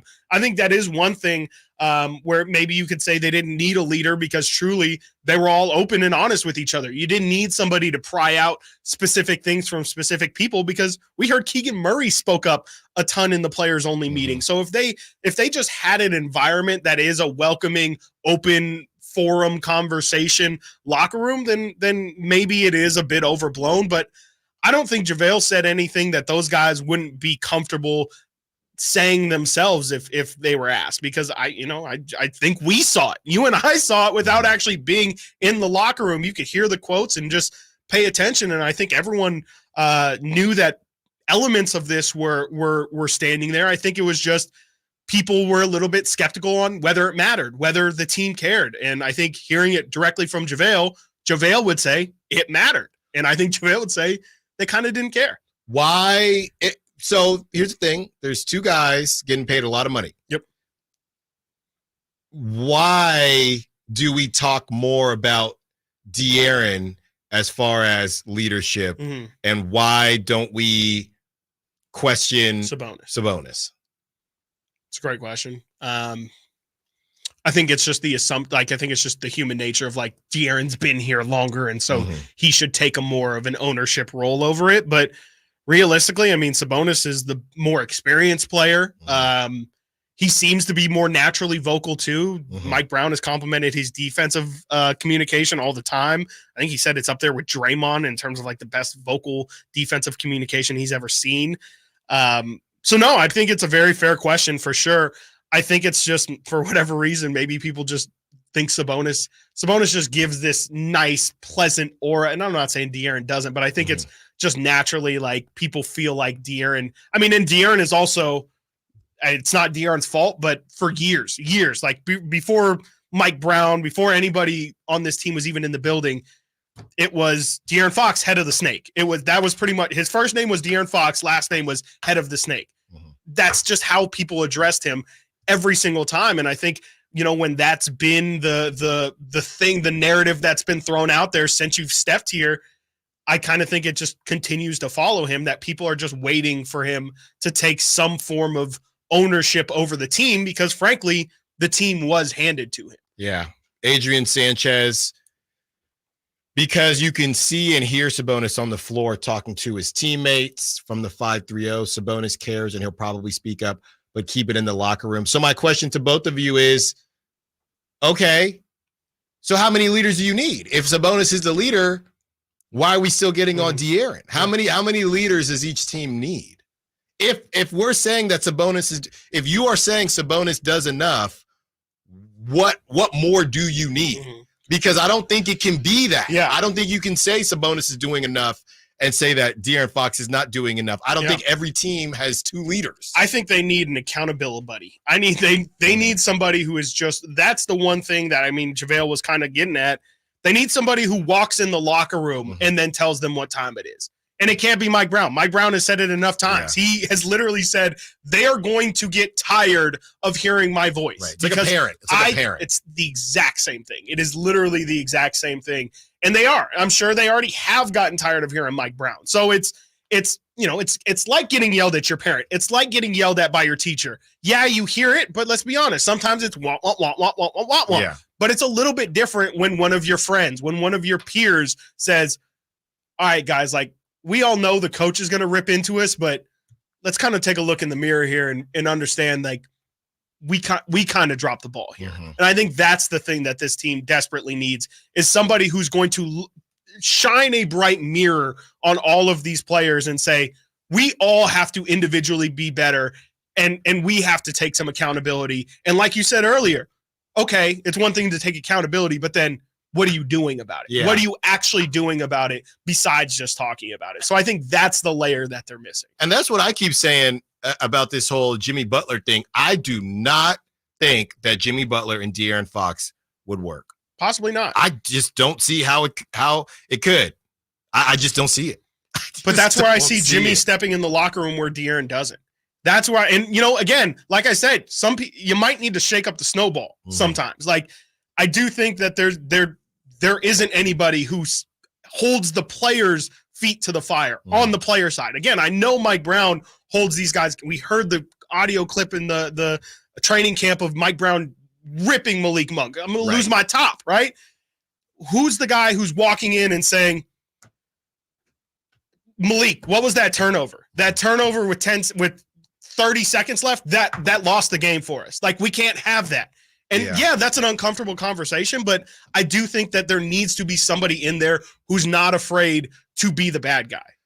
I think it's an interesting discussion when it comes to your franchise guys and how they are treated, because I think we'll get on teams and teammates and coaches for airing out their dirty laundry. But at the same time, I don't remember Mike Brown, I guess, I don't want to say talking bad, but maybe saying that De'Aaron Fox could have been better after any game. Right. Yeah. Like, really not coming down. Right. But it's always, well, there's this and there's that. And then there was the foul situation. Right. And I'm not looking for him to rip him in the post game. but there was never, I mean, maybe every once in a while, yeah, so-and-so needs to be better. De'Aaron needs to be better. We all need to be better. It was all, sometimes I feel like you need to call out that specific person. Right. Sometimes. And I know coaches coach everybody differently, but all I know is that this didn't work because you're at home and you didn't even make the playoffs. Right. So you cannot go into next season and not change anything. I even think about like Anthony Edwards, though. Like Anthony Edwards publicly saying in the press conferences, like, Cat, you foul too much. I keep telling you, when Cat fouls, we lose. When Cat doesn't foul, we tend to win games. Like, even that level of accountability, I don't feel like they have. Like that, and Anthony Edwards, one of one, the way he delivers that, probably nobody else in the league could deliver it and have it be so natural and have it not be a talking point. But those are the kind of things where I just feel like this locker room does not have, because I do think there is a lot of nice guys in there who don't want to make things awkward in that locker room. But the reality is, if you want to win championships, things got to get awkward. Things got to get real awkward. Yep. Coming up next, we take a brief respite from the JaVale McGee talk and the leadership talk, and we get into the Ringer NBA mock draft. Who does the Ringer have the Kings taking? And we get back into the leadership conversation a little bit later in the show. Also, we will have some Niners talk with Christian McCaffrey signing and extension. Stiles and Watkins, Sactown Sports. The NFL's leading rusher plays here. The handoff to McCaffrey, walks in the end zone. Handoff to McCaffrey, takes it right down to the goal line. He does his thing again. McCaffrey goes in motion right. Backwards pass led by Juszczyk. A block there. Hurdles the man. 10-5. Touchdown! CMC! You can hear all of Christian McCaffrey's touchdowns on your home for 49ers football. Sactown Sports.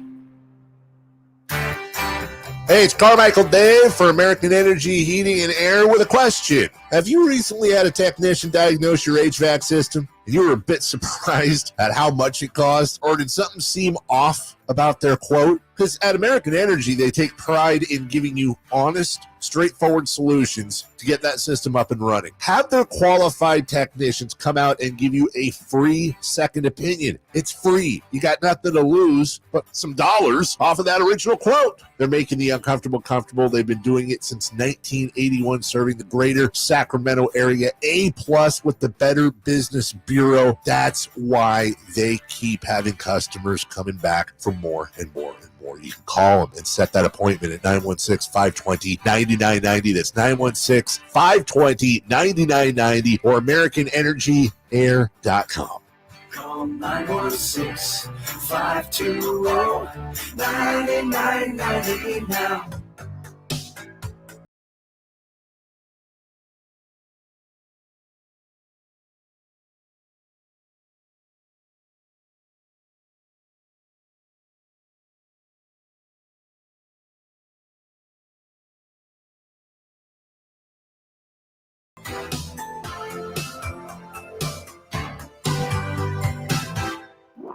Sactown Sports. Call or text at 916-339-1140. Per Keith Pompey, Sixers beat writer, the Sixers are expected to re-sign Tyrese Maxey to a 5-year, $205 million deal. And again, you know, somebody like Tyrese Maxey, I think that is inherently the issue with the Kings as we discuss leadership. I don't know when Tyrese Maxey will ever be asked to be a leader because they have Joel Embiid, right? So De'Aaron Fox, and I don't know anything about Tyrese Maxey. I've only heard him even speak a couple of times, but De'Aaron Fox, not everybody that is a really skilled player is also built to be a franchise captain, leader of the team. That it can work in different ways as long as you have that leader somewhere. So it could be Sabonis, maybe. It doesn't have to be De'Aaron Fox, but right now it doesn't seem like the Kings have it anywhere. Right. They do not have enough of it. Yeah, no, I mean, absolutely. I think It's just a matter of, I think somebody's got to step up, and, it is tough. It's a really weird conversation that I don't think there's a right answer to in terms of, doesn't have to truly be their best players. Like, even when you were laying out the case for Malik Monk maybe being the leader of the team, it's all great points, but like, something about it, just your third best player at best, like the sixth man being the leader of a championship or of a conference finalist, even, I can't think of a situation in which I would say that that's the case. Usually it is just, I guess the argument could be the Boston Celtics. I was gonna say, what about Tatum? Who is the Celtics leader? Al Horford, I guess you could argue, but I think that they just have a lot of veterans in that locker room that kind of don't need leadership. I mean, I think that they have so many leaders within the organization that they don't need one or two because they all hold each other accountable. Maybe this is something that's just overblown. Maybe this is something that only losing situations talk about because you're just looking for anything that's going to put you over the hump and you're just kind of searching for excuses. That could definitely be the case because I don't know how much Dallas is talking about, oh yeah, Luka is a great leader or Kyrie Irving is a great leader. When you win, you don't need a leader because you guys are, I wouldn't think so. So I don't know. I mean, it is a kind of chicken or the egg, and I think it is maybe a conversation that is just overblown in general. Well, also, before we get to the mock draft, I do think things can change, and Kyrie has been very open about he wasn't in a great place when he was with the Celtics, and who he is now is not who he was when he was with the Celtics and with some of these other teams. Right. So we're making and this is all we can do right now is we are talking about this based on who De'Aaron Fox is right now. Yep. Right. Yep. And look, Kyrie had to bounce around to 3 different teams. So it's a bit of a different situation and the timeline is a little bit different, but maybe it's something that De'Aaron grows into as he gets older. Maybe it's something that Sabonis grows into, but as far as the here and now, it does seem like you have to bring in somebody, and 916 is definitely a friend of the show. Am I crazy to think that Bobby Portis could be a good fit for the Kings? I've been talking about Bobby Portis for a while. I've been talking about Bobby Portis for a while, and they just go on to talk about how he was important in the different playoff runs. Yeah, I don't really know where he would fit. Would you start? Is he the new Harrison Barnes? I'm not sure, but I really do like Bobby Portis, and I think that the Bucks do have some decisions to make. Yep. So you never know. No, absolutely. And real quick here before we go to break, I want to read you this. Emil Fergoso, as we said, is boots on the ground at San Francisco 49ers training camp or mini camp, has this quote from Deebo Samuel on the Brandon Ayuk situation. You want to get what you deserve, but it won't happen in the time you want it to. So I'm not sure if that's maybe leaning towards, hey, like the deal is going to get done, but just, not on the schedule that you hope it is, or if that is maybe pointing at the fact that maybe no deal happens at all. I don't know. Just thought that was an interesting nugget from Emil on the boot. I do not think well, and we have more. We'll get into some more Niners talk a little bit later because the question is now, and we had a couple notes as far as, is there a world where Brandon Ayuk and Deebo are still on this team? And I'm not kidding this time. There are more reports of Ricky Pearsall and how good he was today at practice. So we'll break all that down in the 1 o'clock hour. But yeah, I mean, Deebo would know. He's been there. That's right. And now he's on the other side of it. All right, coming up next, we have the Ringer NBA mock draft. Who are the Kings taking today? Stiles and Watkins, Sactown Sports. The only place you'll find Harrison Barnes is Sactown Sports. He's got the bucket at the buzzer. Harrison Barnes. Hey, Sacramento, it's Harrison Barnes, and you're listening to the home of the Sacramento Kings, Sactown Sports. Your local sports leader. Saving for retirement was tough enough for us. Yes, and navigating markets can be challenging at times. I understand. That's why at Fisher Investments, we take a disciplined approach with your investments. Tell us more about that. We take an active approach to money management, positioning your portfolio for opportunities we see ahead. So all your clients get the same portfolio? No, We tailor your portfolio to your individual goals and needs. What about communication? We don't like being left in the dark. We check in regularly to keep you informed on the markets and your portfolio. Which means you'll help us stay on track. Yes, our goal is your comfortable retirement. And as a fiduciary, we always put your interests first, because we do better when you do better. At Fisher Investments, we're clearly different. Learn more at FisherInvestments.com. Investing in securities involves the risk of loss. If you need bold banners to boost your business, but you're on a budget, think Staples. Because now at Staples, you can save up to $50 on your print purchase. From posters and flyers to signs and menus, Staples can print anything you need to move your business forward. And with Staples Print Perfect Guarantee, it's done right or it's printed again free. Plus, same-day service is available on hundreds of items if you order by noon. Get it printed right at Staples. And now get up to $50 off your print purchase. And 76, visit staples.com/print for details. We're going abroad for the first time in years, to Spain. So we started using Babbel. And started learning Spanish fast. With Babbel, you can start having conversations in another language in just 3 weeks. ¿Cómo te llamas? ¿Cómo te llamas? When you learn a language, you want to actually use it. Babbel is designed with that goal in mind. In just 3 weeks, we're starting to have conversations in Spanish. Gracias, Babbel. Babbel, language for life. Now try Babbel for free at Babbel.com. That's Babbel.com. Sacramento, Dirk Bentley is coming to town. Hey, y'all, this is Dirk Bentley. Saturday, September 28th at Hart Health Park at Cal Expo for Country in the Park 2. And he's bringing some friends. This is Family. Take my hand, let me make you mine. Hey, it's Dasha. Kelsey Hart and more. Saturday, September 28th at Hart Health Park at Cal Expo. Get your tickets before they sell out at CITPFest.com. Brought to you by Coors Light. I remember as if it were yesterday. I reached down to move a nightstand and was astonished at the weight of the piece. Hi, this is Frank LaRosa with a word about Naturewood Home Furnishings. At that moment, I instantly recognized the difference between Naturewood's quality furniture that will last a lifetime versus lesser quality furniture found elsewhere. Now, I suppose there's a huge difference in what you'd put in your first apartment and what you would live with in the comfort of your own home. Right now, Naturewood Home Furnishings Made in USA sale is a great time to fill your home with solid, superior quality furniture to reflect your own love for life. With brands like Sam Moore, Stanton, Stickley, Hilltop Hickory, Simply Amish, and many more, Naturewood Home Furnishings has tables, chairs, couches, and, yes, nightstands, and more at their Made in USA sale. Find furniture that will be with you forever. Naturewood Home Furnishings, off Highway 50 at Hazel. Look for the water wheel.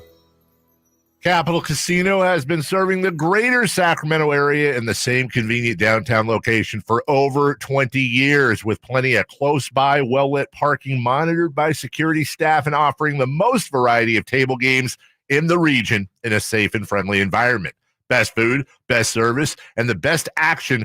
That's Capital Casino. For more information on tournaments and gaming, check out their website at capital-casino.com. And please remember to gamble responsibly. 1-800-GAMBLER.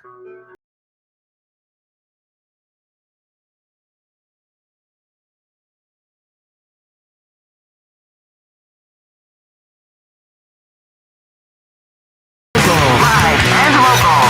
This is Sactown Sports.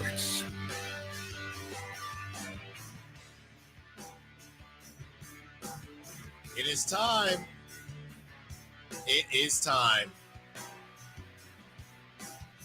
And I did not like that. The lights just flickered in As here. you said that. It is time. Well, you know Stop what? saying that. I'm starting to see people chime in here. So it's my watch is saying 91 degrees. Is it starting to cook yet? Brother. Today's the hot one. Oh my God. Today's the hot one. Oh, 102 today. What's tomorrow supposed Isn't to be? tomorrow worse? 105 tomorrow. Let's go. We're sitting high 90s, mid to high 90s. This is what y'all been talking about. No, this isn't even it, brother. About? This ain't even it. It's this is light work to me. I got pants on. 10 days straight of 102 to 105. It wears on you, man. I did walk out to my car this morning at like 8 o'clock, and I was like, it's really warm already. Mm-hmm. Can't stand it. Mm-hmm. It's just the start, man. It's just the start. Keep talking. Just wait Where for them August. eggs at? Wait for July. Where them eggs Wait at? until it's October, and you're like, okay, I get it. It's hot. Where them eggs at, man? All right. Cooking. Okay. We'll see. Cooking. I got the skillet. Yeah, we got the. We don't need the hot plate anymore. Yeah, no. According to everybody here, we don't need the hot plate. I packed it up. Just we could take the hot plate. Yeah. The hot plate gonna be hot if we just take it outside. We don't even need to plug in the hot plate. We don't. No. Just put that joint outside. This is what we worried about. Let it cook. We could probably make some burgers out there. This is what we worried about. This is nice. No thanks. Oh yeah. All right, let's get into this ringer mock draft. Let's. Oh, okay. Nate just cut it off. Okay. At number one, it's hot at the interesting draft. enough. They have Zachary Risachet, but I saw some reports earlier today that the San Antonio Spurs are considering maybe packaging 4 and 8 to move up to number one and potentially take another freak. Could it be pairing Alex Sarr with Victor Wembanyama? No. I don't know. That's what reports are possibly saying. The Spurs might be looking to move up to number one, as Atlanta has been a little wishy-washy in their commitment to that number one pick. So in this was just updated today by Kevin O'Connor. Come on the show, Kevin. We keep asking. Mm-hmm. So yeah. Let's see here. Yeah, Zachary Risachet going 1. Alex Sarr going 2 to Washington. Number 3, Donovan Clingan. Number 4, Mateus Buzelis. Number 5, Reed Shepard.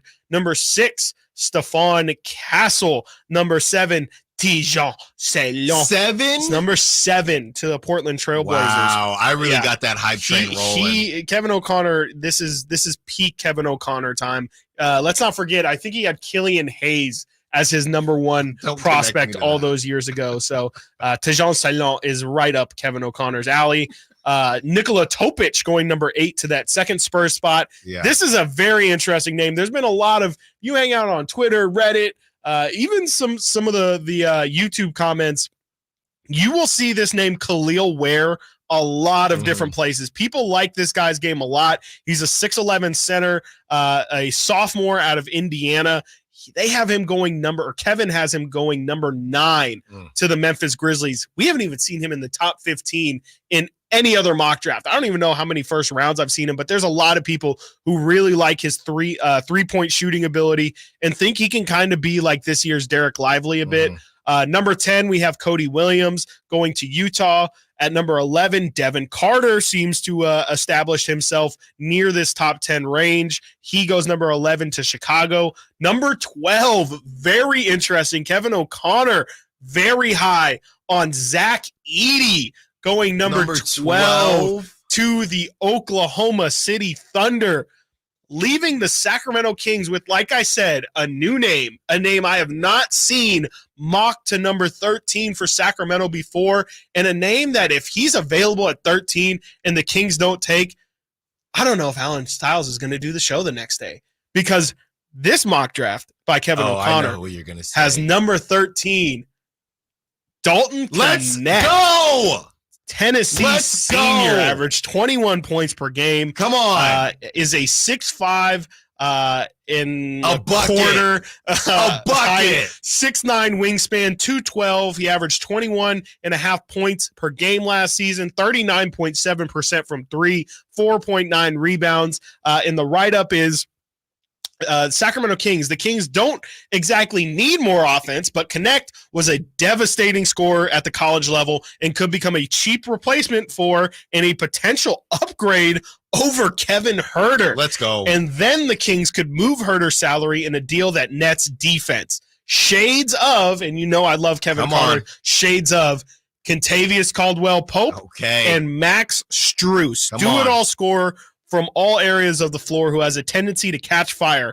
And the Ringer has wonderful little graphics in which they kind of display like what are his key traits. He's a movement shooter. He's a pull-up threat. He has the clutch gene, and off-ball defense are things that are highlighted from him. The pluses, a dynamic knockdown three-point shooter from deep ranges. He can sprint into the wing or readjust in midair to fire accurately coming off screens.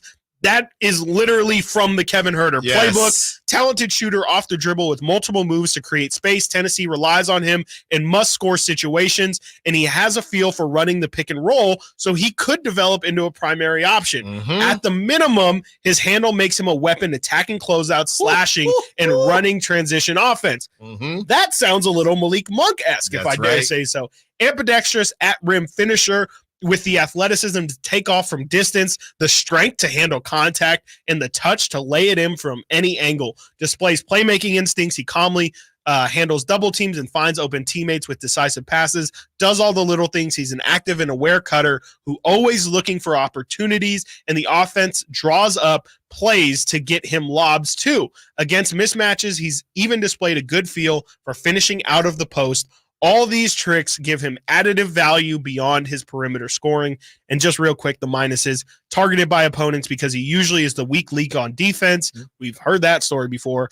Wow, he's really sounding like Kevin Huerter now. This will often be true in the NBA too, unless he improves his ability to move more laterally.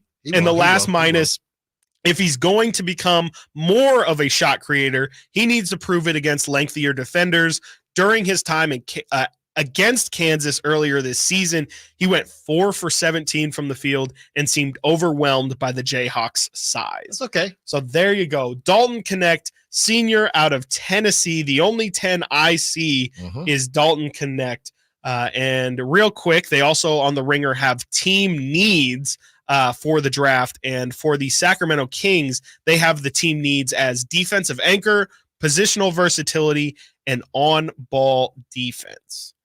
So how about that? And again, in this write-up, let's see here. The current iteration of this team will always have problems with Domantas Sabonis, an elite defender, an elite rebounder, but subpar rim protector in the middle. But that shouldn't stop Sacramento from trying to build out a better defense around this center. Like how the Nuggets have supported Nikola Jokic with the acquisitions of Aaron Gordon and Kentavious Caldwell-Pope, the Kings could be in trouble on the offensive end too. If six-man runner-up Malik Monk finds a bigger payday elsewhere in free agency, Monk was an excellent fit in Sacramento, equally capable of spreading the floor next to De'Aaron Fox and running the point when Fox rested. They do not have anyone else on the roster who can step up into that role if Monk leaves. Wow. So there you go. That is all from the Ringer, Kevin O'Connor's mock draft, as well as Zach Cram's team needs for the Sacramento Kings.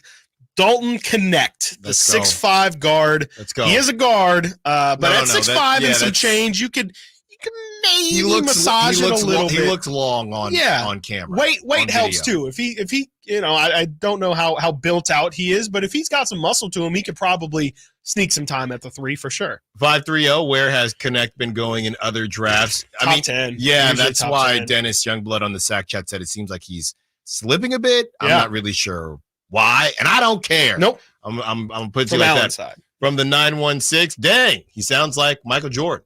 That's from Justin. All right. Yes, that's all draft write-ups read. Real quick here, Ron Holland goes 14. Rob Dillingham, we want to talk about slipping, goes 15 to the Miami Heat. Could you imagine Rob Dillingham on Miami? My goodness. Just getting trained by Scary Terry. No thanks. Jared McCain going 17 to the Lakers. Jacoby Walter, somebody who's heavily mocked to the Kings, going 19 to the Raptors. My guy Tristan Da Silva going 20th to the Cavs. I'm sorry. Isaiah Collier, point guard out of UFC, going 22 to Phoenix. Where was Jalen Williams? Where was Jalen Williams' Cody Williams is at 10 to Utah.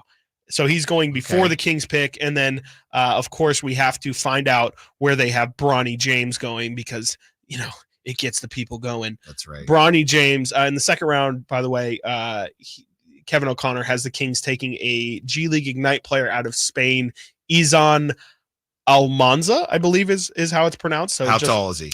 He is 6'9" with a 7'1" wingspan, so definitely could be.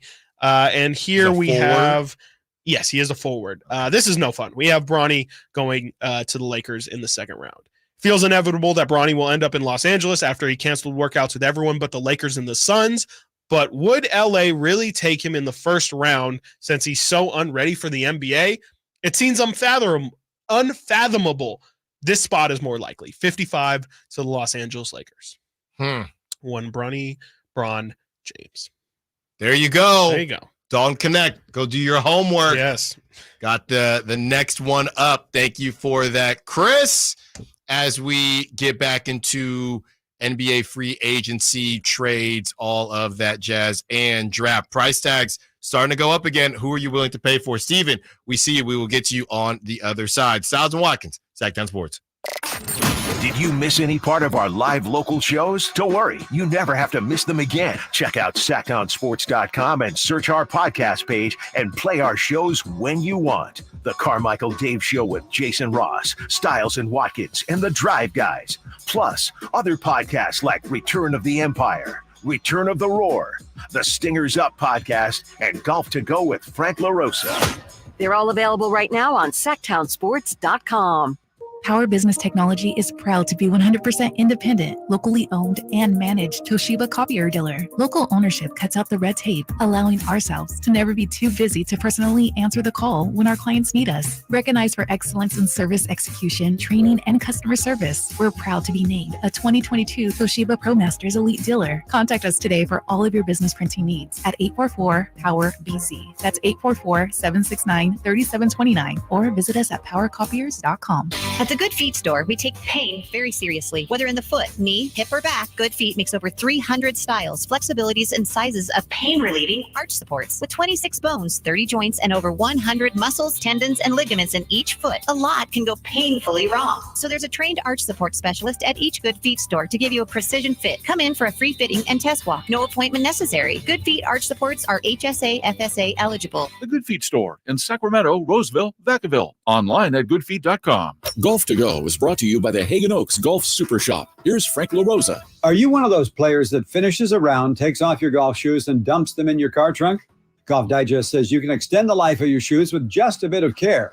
Use a little warm water and maybe a drop of soap to wipe away any dirt after your round. Actually, I just wipe mine with a wet towel when I take them off, and they stay looking like new.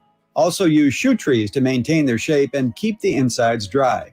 If you have more than one pair, rotate them so you don't wear the same shoes 2 days in a row. Change your spikes because new spikes will help you get more traction for your faster than necessary swing. And with Sacramento's hot summers, give your shoes a break and don't leave them in the trunk of your car. That will suck the life right out of them. With so many brands, styles, and colors on the market today, you can certainly find the right pair for your personality and your game. When you think about it, golf shoes are really part of your equipment. Treat them well. That's your Golf to Go. I'm Frank LaRosa. My good friends, Dr. Jack Friedlander and Dr. Pash in Roseville and in San Francisco are offering not only confidence, not only security, but also the ability, if you ain't insecure, to go from the roster to the all-star team. You know what I'm saying? I'm talking about UpsizeMatters.com. Time after time, vote after vote, circumference, or as we call it, girth, is consistently ranked as the most important attribute. And Dr. Jack and Dr. Pash can give you a free consultation. The procedure can be done on the same day as your consultation with immediate results. It's non-surgical. It's virtually pain-free, safe, effective, long-lasting, semi-permanent, and doctor-performed. For more information, go to UpsizeMatters.com. Go to UpsizeMatters.com. Make that change. Make the all-star team. Get your girth on. Swing into summer at the Golf and Guitars Music Festival, June 24th and 25th at Hagen Oaks Golf Course. On June 25th, enjoy the live performances Under the Stars from Craig Campbell, Corey Kent, Love and Theft, plus Ashley Cook, Mark Willis, and more. It's not just about great music and golf. It's about giving back. Proceeds go to charities supporting youth, those with disabilities, and our veterans in the greater Sacramento region. Tickets start at just $40. Don't miss out on these great nights for a great cause. Get your tickets now at golfandguitars.com. Want the best movie experience in town? Join Sactown Sports IMAX Pass by visiting SactownSports.com. Sign up today. You can win tickets to see this week's films at the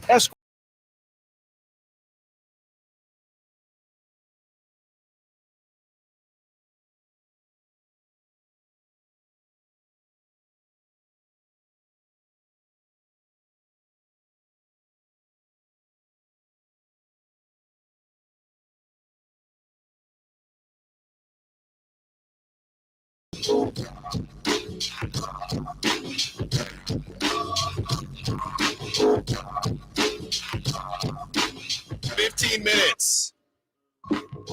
David Spade. You know him. You love him.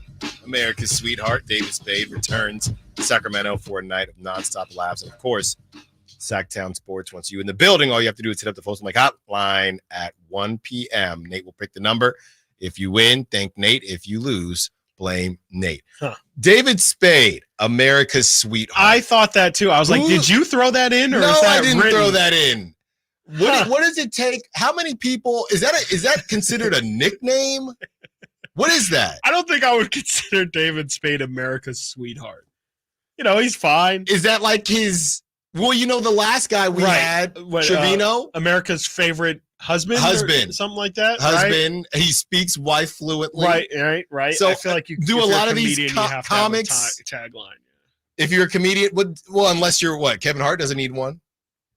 I'm sure it's like America's favorite comedian or something. Does Dave Chappelle stand up? Yeah. Does Dave Chappelle have one? No. Chris Rock? Eddie Murphy? Yeah, probably not. I guess if you have to have like a tagline attached with you, then it's probably a sign that you're not well known. Yeah. You know, it's like, oh, this is my style of comedy. Right. I mean, I hear Grown Ups. Yeah, no, that's a good call. Yeah. Oh, Grown Ups a movie? Yeah, that's one of my good. Yeah, that's one of my favorite. I never movies. actually saw it, but it was one of those where I was like, ooh, this looks like it's Paul Blart-esque, and then I heard nothing but really good things. Grown Ups don't know about the second one. Was Basuda. Okay. But Grown Ups 1. Grown Ups sucks. Stop. The first one? Yeah, they all suck. No, yeah. that's not true. Okay. It's got a good. I mean, it's got a decent. Cast. Nate, you probably just watched Billy Madison. Great. I study cinema. No, you don't. That's Christopher Lott. So stop. Billy Madison's right up the alley. But Billy Madison is better than Grown Ups. No, you have to grow up.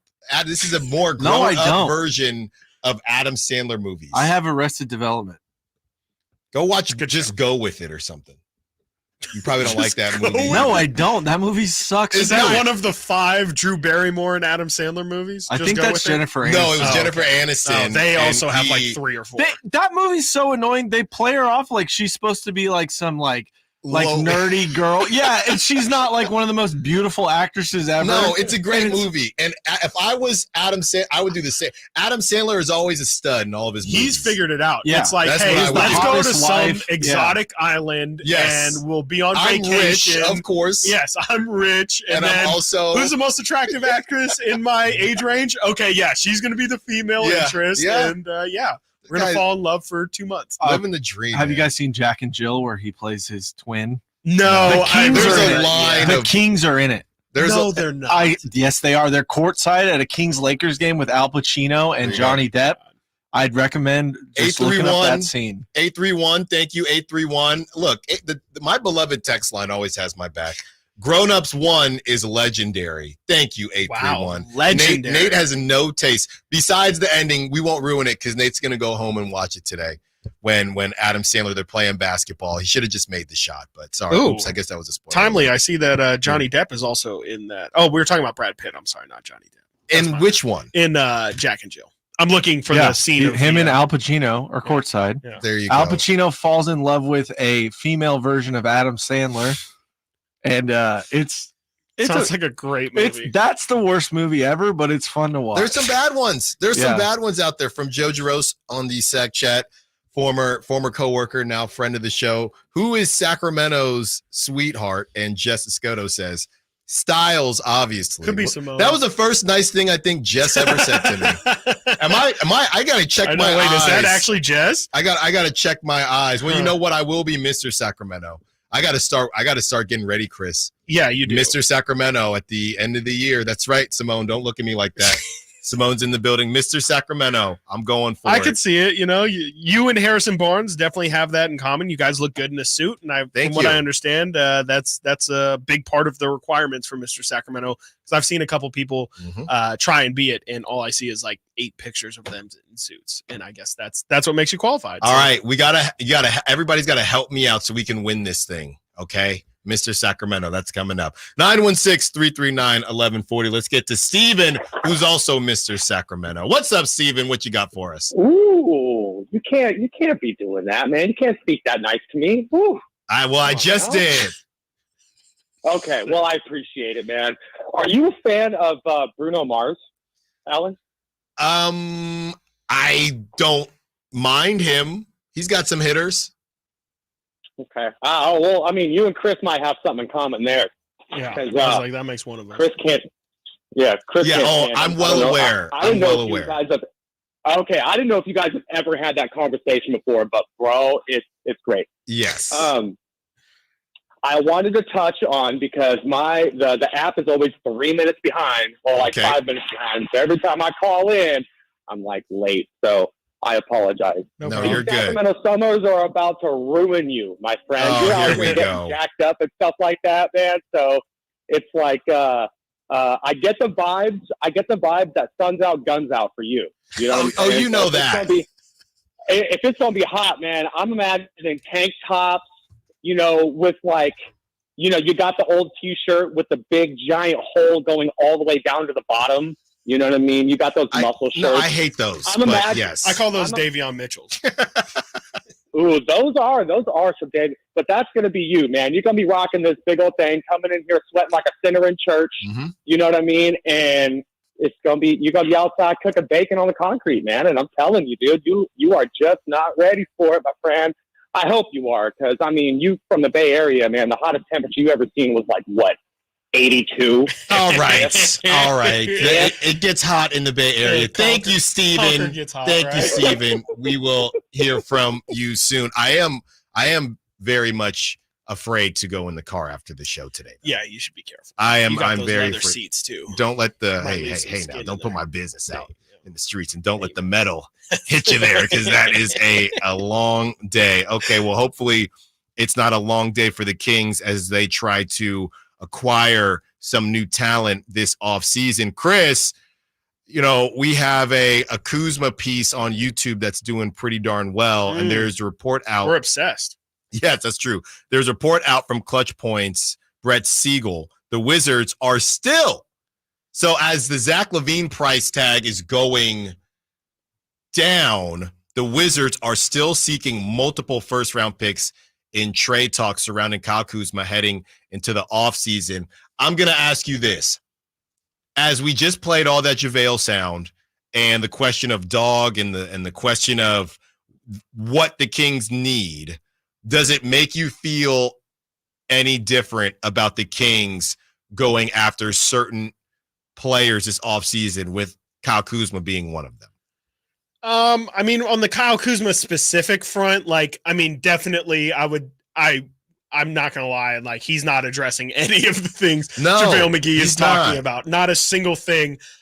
You know, maybe he would test the locker room, but not in the way that we would want and describe. Like, I think if anything, if I were to just try and guess, like, I would think Kyle Kuzma would come in and maybe have an issue just with his touches and things like that, getting used to being outside of a environment where it's okay to shoot 25 shots a game or whatever. Right. But I mean, I think at the end of the day, like, you know, like we said earlier, yeah, those things are nice. Like, bringing in a leader is needed and necessary, but at the same time, again, who are Dallas's, who are the Celtics? So I think there is a point, as there is with everything when it comes to, you know, character issues and everything. Talent does outweigh certain things, and I think that's the Kyle Kuzma play. Is, yeah, I think his talent, it's such a talent upgrade that you can kind of forget about addressing the leadership and the getting a dog and all that stuff. And I'm not even saying Kuzma couldn't be a dog, but more so the team leader aspect of it. You know, I think you can maybe get that in a different acquisition, but this one specifically would just be for the talent upgrade itself. Right. And you can still address those other things elsewhere, but I think the more important thing at the end of the day is, like, yeah, it's great if you're a dog. It's great if you're a hustler. It's great if all these things, but if you're a really good basketball player, like, that's kind of what's most important. Yes, that is what is, you know, definitely needed. And again, right. And let's do it like this. As it stands right now, if De'Aaron Fox was more of a quote unquote dog, or his leadership was 20% better, maybe the Kings, maybe they make the playoffs. Maybe. They still lost Malik Monk and Kevin Huerter. Right. Maybe But they're not winning the whole thing. No. Even if De'Aaron Fox, the question marks about leadership were answered Yes. this season. Yep. So you still need to acquire talent. Yes. So I think, as a lot of people said, I saw somebody, I think it was from the Kings Herald quote tweet, what I had posted about De'Aaron Fox or about JaVale and say, you know who's not helping this? Kyle Kuzma. Yeah. Right. And I would say to that, well, I don't think that's Kyle Kuzma's job. Right. And I would say it helps massage it, though. Exactly, because you have more talent. And I would say, okay, well, if you don't want Kyle Kuzma, Brandon Ingram ain't helping that. He ain't helping it. So you have to decide, okay, so are you going to pay the overprice for 35-year-old Jimmy Butler to get a dog? Or are you going to call in Kyle Kuzma and say, let's see if we have a dog in De'Aaron or Sabonis, and if we don't, we got to figure this thing out. That I think is more realistic. Yeah, to me, I mean, that's the thing that they need talent upgrade first and foremost. And to me, that's the thing that you need to address. And, the other stuff are just, you can find role players. I think Ashley mentioned, people like Reggie Evans and Frank Mason, like those kind of guys. Again, they're playing JaVale probably played 40, 50 games this year. I think he played enough to feel a little bit of an impact if that player would have been more of a hustle, if JaVale was more of a hustle guy, was more of a vocal leader, took that kind of responsibility. I think that it can just be addressed in other aspects of things. I don't necessarily think that every single move has to check all these boxes in order for it to be it's done, not going to. They're not in that spot. To your point, like if we're talking about if the Kings were in a Minnesota situation where they just went to the conference finals and, you're not going to have a ton that you need to upgrade. But getting that hustle player, getting that dog might be the thing that sets you over the hump there. To your point, the Kings have actual talent problems and they have that problem as well. Let's address the talent issue, the talent disparity first, and then we can deal with the thing that puts you over the top later. Real quick, before we get to the other side, Alex Len, could he be an enforcer type? Probably. He's big enough, that's for sure. Maybe do you think he just doesn't play? Well, if he had a whole season without the JaVale minutes that he lost out on, maybe he's the guy. Yeah, he definitely could have been. He's definitely big enough, and I would say he plays enough, and he definitely is physical for sure.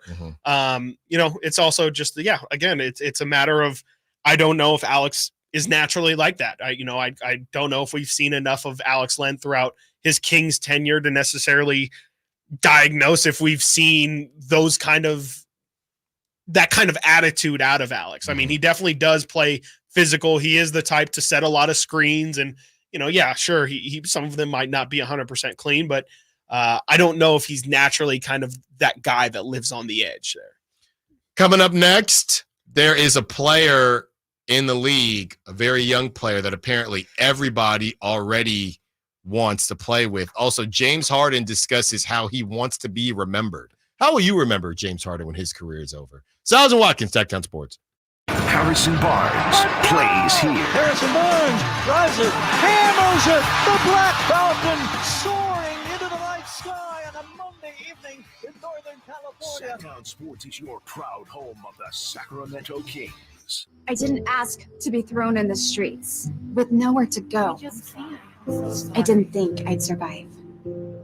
But I did ask for help, and Covenant House was there for me. 1 in 10 young adults will experience a form of homelessness this year. For these kids who didn't ask to be put in this unthinkable situation, Covenant House is there. Covenant House helped me break the cycle of homelessness in my family. They gave me the love that I needed. Over 2,000 young people will sleep safely in a Covenant House bed tonight. When youth who are experiencing homelessness have a hot meal, a safe place to sleep, medical care, and love, they can overcome heartbreaking challenges and have a brighter future. They just really genuinely just wanted to help me succeed, and I'm succeeding. I'm a speaker, I'm an author. Covenant House really helped me and really helped mold me into the woman I am today. If you or someone you love is asking for help, go to safeplacetosleep.org today. Hey, it's Carmichael Dave inviting you to make the switch to electric this spring and save big with American Energy. Stay ahead of those spiking energy bills this summer with up to $9,000 in rebates on a new ultra-high efficiency comfort system. American Energy is providing huge rebates from SMUD as well as spring specials by installing one of many incredibly efficient AC options available to you right now. Get rid of those fluctuating gas bills in the winter and switch to year-round all-electric with American Energy. Let them perform a free in-home energy efficiency analysis and see where they can help you save for the warmer months ahead. These guys are the best. Been serving the greater Sacramento area since 1981. A+ from the Better Business Bureau. Learn more by calling 916-520-9990. That's 916-520-9990. Call 916-520-9990 now. Febreze. So my home is also my office. And before I can focus, every room's gotta be clean. That means tidying up and spraying my Febreze Air Mist. Ooh, that's fresh. Febreze Air Mist scents are all high quality. They fight any weird funk, and they give my air an instant boost of freshness. So not only does my home smell good, I feel good too. After I Febreze, it's time to start my day. Breathe happy, Febreze, la la la la la. Get in zone, AutoZone. Welcome to AutoZone. What are you working on today? Gotta change my oil. How about new Valvoline Restore and Protect? It restores and protects your engine to run like new. Get in zone. It restores your engine to like factory clean? And protects. Get in zone. So Valvoline Restore and Protect restores and protects. Now you can get 5 quarts with an STP extended life oil filter for $37.99. Get in zone, AutoZone. Restrictions apply. From the Power Business Technology Toshiba Studios. Your home for Kings basketball for over 25 seasons. No look, Bibby to Weber, down the lane, flying jam. There's your play of the night right there. It's inside to Sabonis, a two-hand rip, a brilliant pass from De'Aaron Fox. KHTKAM Sacramento, KYMX HD2 Sacramento. Sactown Sports.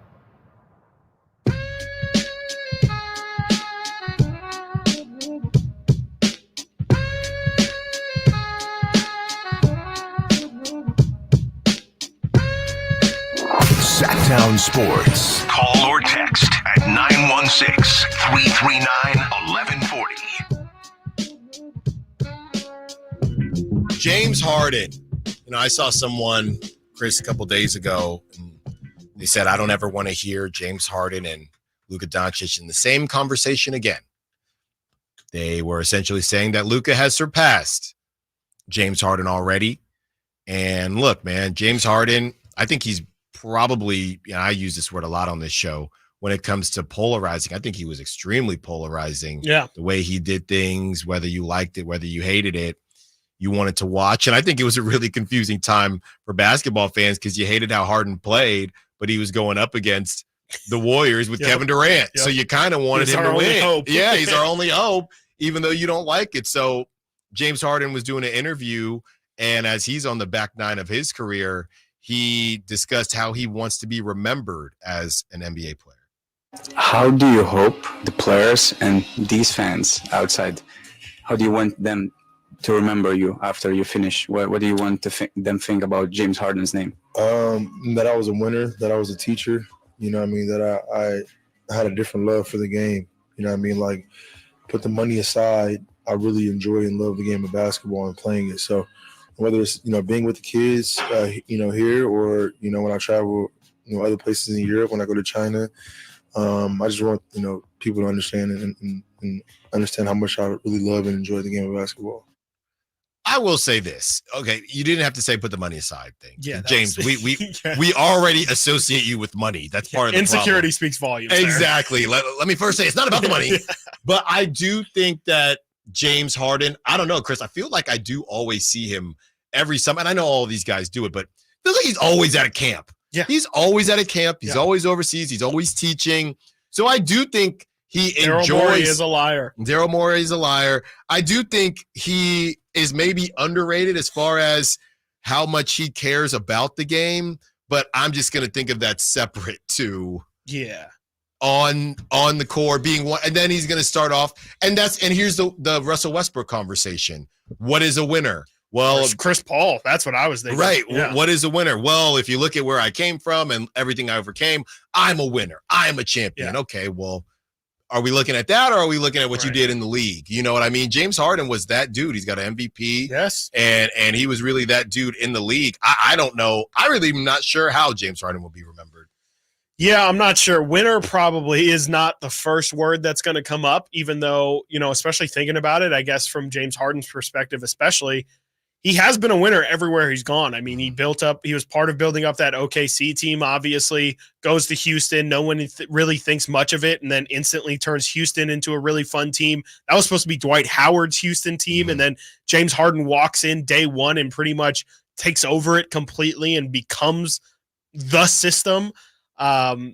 So yeah, I mean, he does have a fair point, I guess, of being a winner. And, I think some of this backstretch of his career has definitely not done him a ton of favors, but yeah, for sure. I mean, he's somebody who's probably, as crazy as it does sound, and it's not to the same level, but could you say he's this generation's Allen Iverson?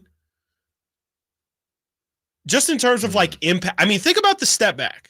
Right. James Harden's step back, even the Euro step, James Harden really did, it was kind of a European thing before James Harden did kind of bastardize all of it. I mean, he absolutely weaponized the step back, and then the Euro step, those were his two signature moves. And what is just about every NBA player's Luka? That's why Luka and Harden are in the same conversation, because you look at Luka's game, and it's a remix of James Harden, Harden disciples. Absolutely, 100%. So you could maybe make the argument that for this generation, if we're talking about, I mean, there's obviously a Steph Curry argument that's probably insurmountable, but you could definitely argue that in terms of basketball play, like the things that James Harden has given to the game of basketball, not many people have actually imprinted themselves on the game as much as James has. And I mean, you could even look at the usage numbers, all that stuff, him being the catalyst of those three, and it's either a 3 or layup D'Antoni teams. Like, there's definitely an argument James Harden is a bit of a pioneer for this generation, as crazy as that might sound. Yeah, I think it's a good call. And I would say that I don't know if I can go Allen Iverson, because he was part of it was just the whole culture part of Allen Iverson. But as far as and I think a lot of people were more, Allen Iverson just had better PR in a funny way. Absolutely. Where everybody was outwardly, cool. I want to be Allen Iverson. Yeah. There's nothing cool about James Harden's style of play. People but people do it. They do it. Yeah. They won't say, "Oh, I'm doing the James Harden," because everybody said he manipulates. It comes the with rules. selfishness too. Exactly. But and Kobe said you can't win playing basketball like that. But when it comes to how people actually play, even if they don't admit it, James Harden is definitely, if anything, he will probably head towards underrated at some point because of how things end. Yeah, I mean, I think Zach Lowe in the MVP seasons essentially said James Harden's destiny is to become guard Karl Malone. And I do think, too, kind of what you're getting at, like, I think people in about 10, 15 years are going to look at it and look at his numbers and say, wow, those numbers are insane. Like, you stack those up with literally just about anybody, and there's 4 maybe people who can match those numbers. But then you talk about people who were actually there, people who saw James Harden play, and it really was never that serious. Yeah. And I think that's kind of the Karl Malone angle is, I mean, Karl Malone, I think, is 3rd or 4th in all-time scoring leaders. Nobody thinks Karl Malone is one of the 5 best players of all time. Right. Even of the era, I mean, Karl definitely had some MVPs. Karl was a fantastic player. James Harden has some MVPs and is a fantastic player. But I don't think anyone would say Karl Malone was the best player of that generation. Everyone's going to say Michael Jordan, of course. I mean, and I would say the same about James Harden. I don't know if James Harden was ever actually the best player in the NBA in a given season. There was always LeBron. There was always Steph Curry, even Russell Westbrook, KD. But you look at the numbers, and it's almost an insurmountable argument to not say James Harden is one of the 10 most influential players of this generation. Mm-hmm. Like you really can't tell the story of the past 15 years of basketball without mentioning either James Harden's play or his style of play or those Houston teams that did kind of change how everyone views NBA math. The reason why everybody takes threes and no one takes mid-ranges is because that's the math that Houston team came up with, is that, it's just an inefficient shot. Your points per possession from beyond the 3-point line is always going to outweigh that mid-range jumper. And so, I do think that there's a lot of impact there from just the basketball sense. I don't know necessarily you're right, like from a culture sense, AI was obviously the guy. Shooting sleeves, tattoos, cornrows, whole nine. James doesn't have any of that, but he does have the step back for sure. I mean, that is going to be something forever. It's when guys are going to travel and take 3 steps back, that's the James Harden. Well, and he does have the beard. I mean, to this day, if I grow my beard too long, somebody's going to call me James Harden. That's right.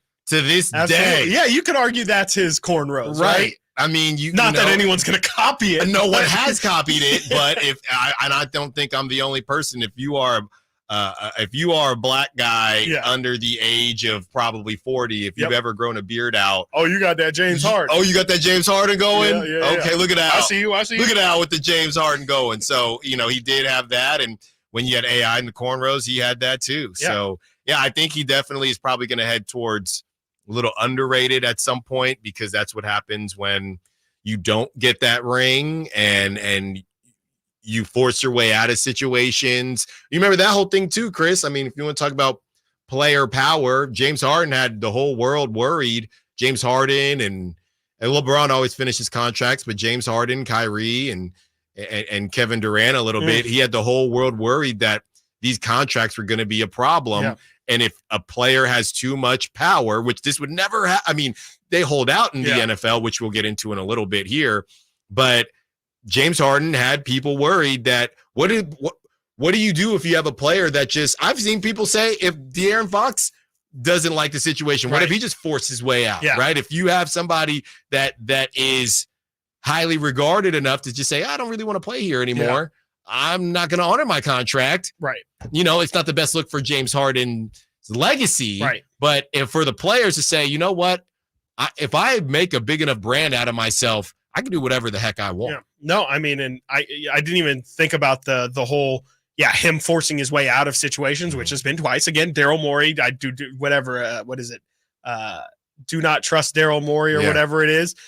He's forced himself out of 2 situations, and I didn't even think about it. I apologize to all of our Philadelphia listeners, because I can't imagine anybody being able to not throw up their lunch after me saying James Harden is the this generation's Allen Iverson. You're right. When James Harden just kind of put Philly in a pretty tough situation this year. So I would like to apologize to the city of Philadelphia, to you, a former Philadelphian, and to Kyle Draper, Philly legend. Get Kyle in here. We'll see what he thinks during crosstalk about that one. Coming up next, we will do some Niners talk. We'll even let Chris talk a little bit about his QB1. Christian McCaffrey's in the building, and he's got a new bag. And they also sign a former quarterback turned tight end. Stiles and Watkins, Sactown Sports. On the move? Got somewhere to be? Take Sacramento Kings basketball with you. The Sactown Sports app will let you stay connected to your passion. Never miss a moment of Sacramento Kings basketball with the Sactown Sports app. The IRS deadline has come and gone. So do you owe money to the IRS? If so, you need an ally. Whether you owe the IRS $6,000 or $600,000, whether your tax problems are personal or business, the professionals at Allies Tax Relief are ready to step in and negotiate your fresh start with the IRS. Here's a happy customer of Allies Tax Relief. Before calling Allies Tax Relief, I feared the IRS would take all of my assets. I owed them over $562 $32,000. Thankfully, I was referred to Allies and called them for help. They ultimately saved my life from uncertainty. Allies negotiated my giant tax debt to an unbelievable $1,500. They are professionals and they fight the fight for their clients. Allies Tax Relief will protect your assets from being seized and your paycheck from being garnished. Call right now for your free consultation. 800-296-0772. That's 800-296-0772. Or visit AlliesTaxRelief.com.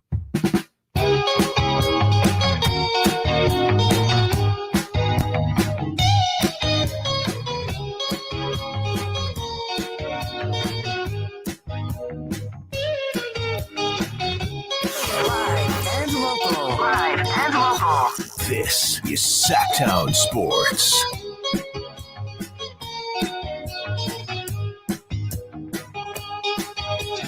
A little bit of Niners talk here. Broke the news earlier in the show. Christian McCaffrey has signed a 2-year extension. And Nate, that all but says Brandon Ayuk, hey, it's not going to continue from here, or at least Brandon Ayuk and Deebo Samuel. Now, this is from Michael Silver of the SF Chronicle, and he's got this breakdown. He goes, very short version of where things stand with 49ers and their receivers. He has them broken down into points. And then he responds to a couple comments. Number one, they drafted Pearsall in the first round. He is a big part of the present and future. Number two, if Ayuk ends up taking their best offer, Deebo will be gone after 2024. Number three, if Ayuk doesn't take their best offer and plays on the 5th-year option, it's Hunger Games between him and Deebo to see who stays beyond 2024. I really want Nate's thoughts on that one. Number four, there's still a chance Ayuk and Deebo could be traded between now and the November deadline if the offer is good enough and or if things have devolved with Ayuk.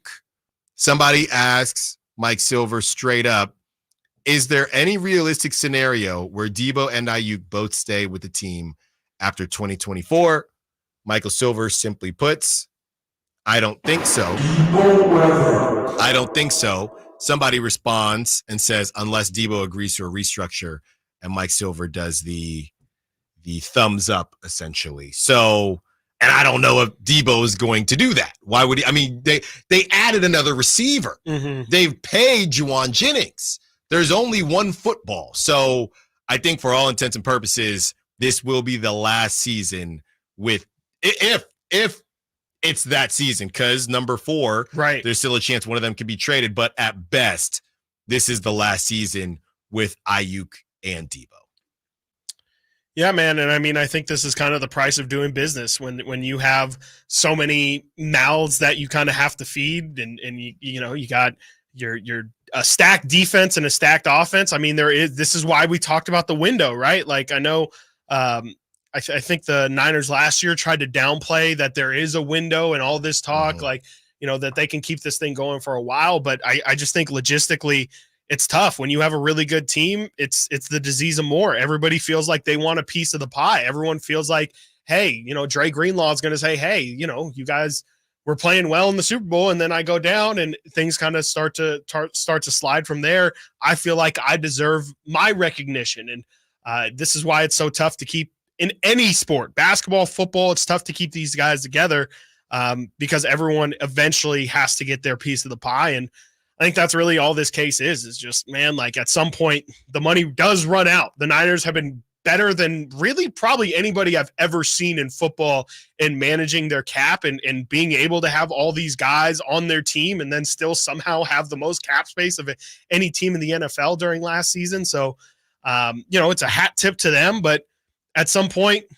bill is due. And I think that's kind of what this is at some point the bill is due, and you're only losing one of your great receivers. Right. It's going to sound like. And apparently you drafted another. We had Emil Fergoso, who was boots on the ground today during the Niners practice, and Emil says, no filming during team drills, but Ricky Pearsall just finds a way to always get open. Hashtag 49ers faithful. You're going to like this guy. And it's not just Emil. There are multiple people talking about it. Always, the 7-on-7 GOAT, I guess. Yeah, so that was day one. That was day one of mini camp today. And, that's a guy that people are really excited about. Sure. And you have, as far as Christian McCaffrey, you had John Lynch. This is a statement. 2 years ago, we were ecstatic to welcome Christian McCaffrey to the Niners. Since his arrival, he's been everything we thought he would be and more. His versatile skill set has been a seamless fit within our offense. His professionalism and work ethic are exemplary, as I've seen since I've been associated with the NFL. We look forward to working with Christian for many years to come. I mean, that I would be happy too. I mean, I think he's been about as perfect of a fit as you can imagine. And, he's played all the games, which is, again, something I don't even know you could have even hoped for. I know, some Niner fans will say that there were some fluke injuries and he's really not an injury prone guy. You've struck gold here. I mean, I think everyone kind of, especially at that point, we were just going through the offseason of running backs not getting paid, and then they trade for Christian McCaffrey during that season. There was a lot of questions on, okay, positional value, this seems to be going the opposite way.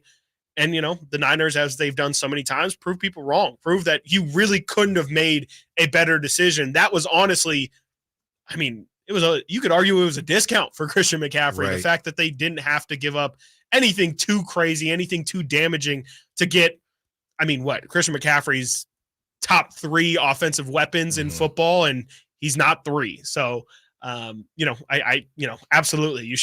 Today should be absolutely be a day to be celebrated. If you're a Niner fan, you got one of, if not the best player in football, and you got him for a couple of years moving forward. Yeah, and that's what I want to ask here, Nate, because after they signed Christian McCaffrey, it comes out the Niners extend the best offensive player while simultaneously, and I know some of this might be connected to Eric Armstead, clearing up $8.5 million in cap space over the next 4 years. I know their team, I know who the Niners have is top-notch, their team. But is there any point where can they ever do anything wrong? Maybe I just don't understand the NFL cap enough. You're asking, is this a shot at the fans or the people on Twitter? No, but these are facts. Because how they signed him, they opened up $8.5 million in cap space over the next 4 years. I mean, this team's been motivated ever since they saw what the Rams did. Chris, you said a statement earlier. You're incredibly impressed with the way the Niners, you don't think you've ever seen it better, the way they handle salary cap when it comes to having all these stars on the team and paying them. I think that directly, and I've said this before, directly stems from watching what the Rams did with Stafford and go win that Super Bowl and paying Aaron Donald, getting all the stars, OBJ, that whole team. But they couldn't retain those guys. That's a great point. So I think the Niners are building upon that. That was their inspiration, is what I'm trying to say. Well, Parag Marath, the Niners executive vice president of football operations, is apparently just a wizard. Yeah. And I know they lost a couple guys in that office this year to other teams, to other jobs, which is something we're always talking about too. Yeah. So I guess they just have it figured out. I mean, they're learning from their mistakes too, because the past seasons with dealing with Bosa and Debo not getting, they learned from DeForest Buckner screwing that up. If they think they did, I think a lot of people think they did. They learned from, even Javon Hargrave last year. I think they kind of protected themselves a little bit with that contract, but they are paying him a little too much especially for what he did last year. Are you asking like if they can do no wrong? Is that, or it just feels do they ever have to pay the piper or not? Because I do read stuff sometimes that say, depending on what source you're using, they'll say, well, the Niners, they just cleared out this, and then somebody will respond and say, well, yeah, they just pushed that payment essentially into 2025. Yeah, so they're going to have to sign Brock too, yes, which should be brought up in every single cap conversation with the 49ers. That man's going to get paid. There will be a time where he's the highest paid player in the league, in my opinion. Wow. Like, that's just how the NFL works. Jimmy Garoppolo was. Yes. And then Matt Ryan a month later, 2 months later, surpassed that. It's just how the Mike Conley in the NBA, never an all-star. that's right. There was a point where he was the highest paid player. Right. So I'm sure that's going to happen with Brock Purdy. It's not going to last for sure. But when it comes to will they have to pay the piper? I think they are right now with Ayuk, and I don't think he's going to stay. So that's my answer. That's will. True. They're going to have to suffer in some way, and I think that's gonna be it. And losing guys like Eric Armstead too. And when Brock gets paid, that's probably when all of this funny money stops. Because at some point, especially if Nate's prediction comes true and Brock's making $45+ million, I mean, I'm looking at it right now, and yeah, I mean, Deshaun Watson's making like 63 towards the cap this year. If Brock's making that much, there's not much finagling you can do. I mean, that's just such a large percentage of the cap. You're not going to be able to have the outreaching star power or bring people in the same way that they are. At some point, they're going to – that's why I asked earlier, like, who are the people you have locked up long-term? Because at some point, you have who you have, and then you have to almost start operating like, you know, the Warriors did back in the day, or like, you know, those old Heatles teams where it's, Can we get a David West? Like, can we get kind of some of these lower end guys who are maybe just trying to win a championship and maybe aren't looking for the biggest payday? That's when I would guess that at some point this has to stop. They can't keep getting away with this. Yeah. Because every single team apparently has no cap except for the 49ers. There's or has a cap, I should say.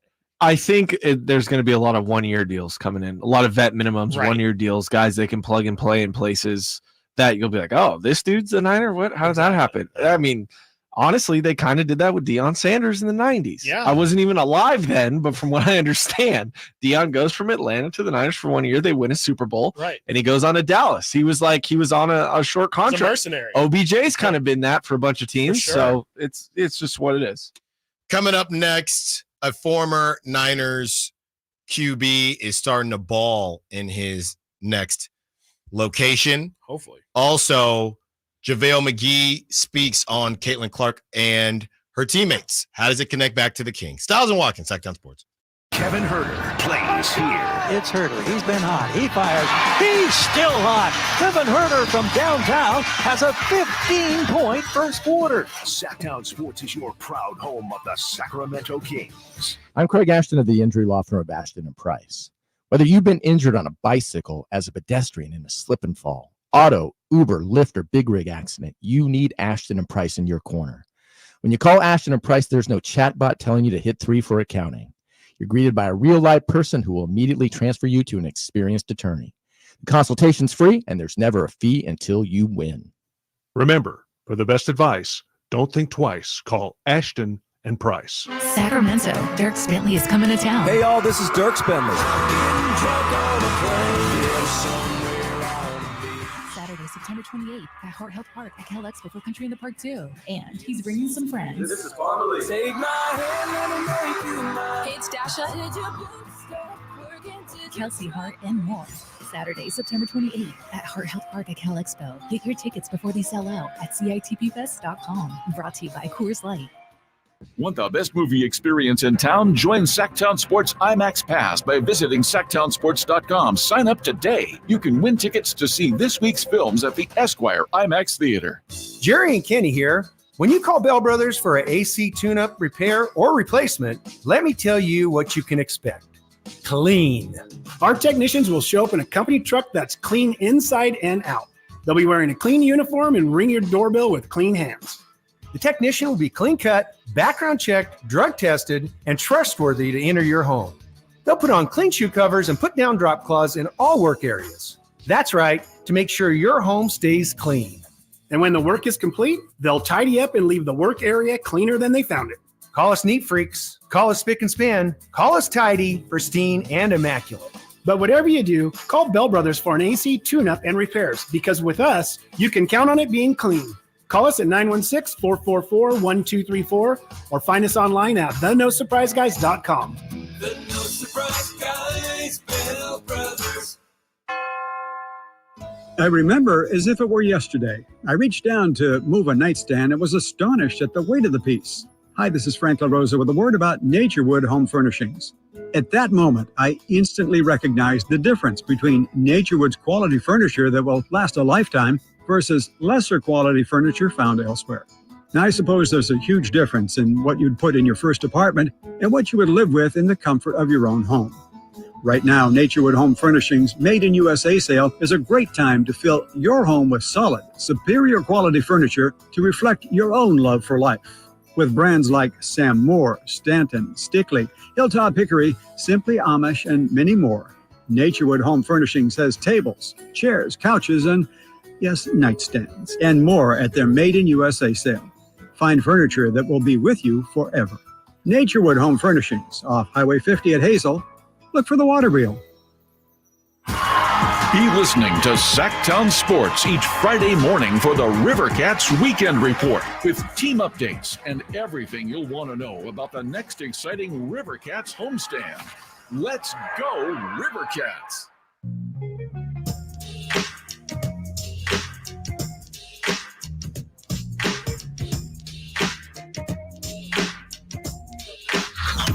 Sactown Sports. Check us out on YouTube. Search Sactown Sports and subscribe.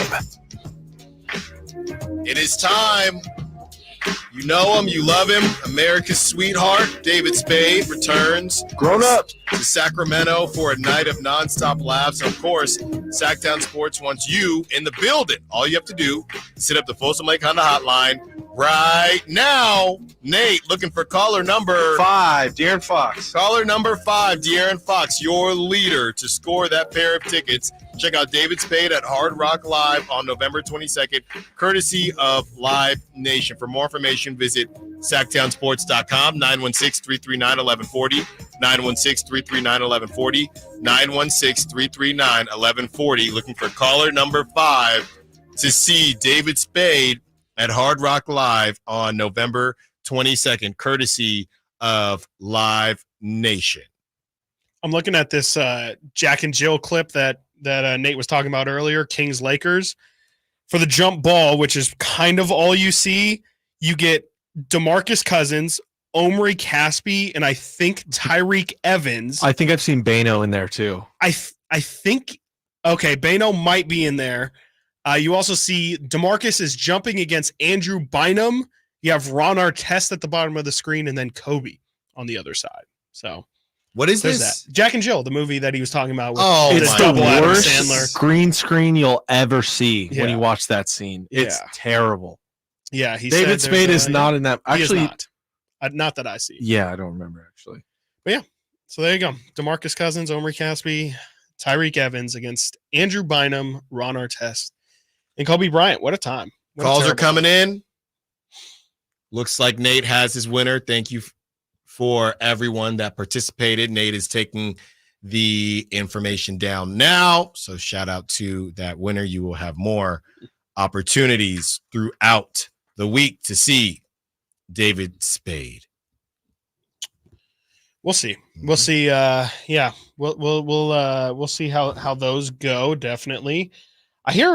Yeah, I mean, I know you said you were out at Hard Rock before, but I hear amazing things about that venue. So it is a really cool venue. There, man. I think it with Fire Mountain. There's no mountain, though. I think So well, it's often like the distance. Don't be confused when you get out there if you're looking for a mountain. Yeah, because that they say was it's like me. The world's smallest mountain range. That was actually my trip with the Uber situation. Really? When I didn't know what to do. That's right. I did not know what to do, man. Yeah. No, I mean, it's it was a weird situation for sure, but yeah, I mean, you know, we definitely we gotta get like a show trip plan this summer. That's right. Like I know Simone was talking about her boat yesterday, but you know, we gotta I'll believe it when I see it from Simone. Yeah. Next thing we know, it's just going to be Simone and Kyle out on the boat. That's right. And I just have to look at it on Instagram. NBA draft analyst Jonathan Gavoni, Chris, and this is a little bit interesting because this doesn't really have anything to do with the draft, but I think when the draft he's probably in a lot of different spaces right now with the draft going on. And he says, quote, every free agent, every veteran guard, they all want to play with Victor Wembanyama. The word is out. The word is out. Okay. I mean, you know, first off, I hope that doesn't include Malik Monk when I hear guard free agents, because we've talked about that fit before. I mean, that is a pretty great fit if you're going to go, to a bad team and just go collect the bag. Playing in Texas and playing with Wemby, you can definitely do a whole lot worse with all those national TV games and all that stuff.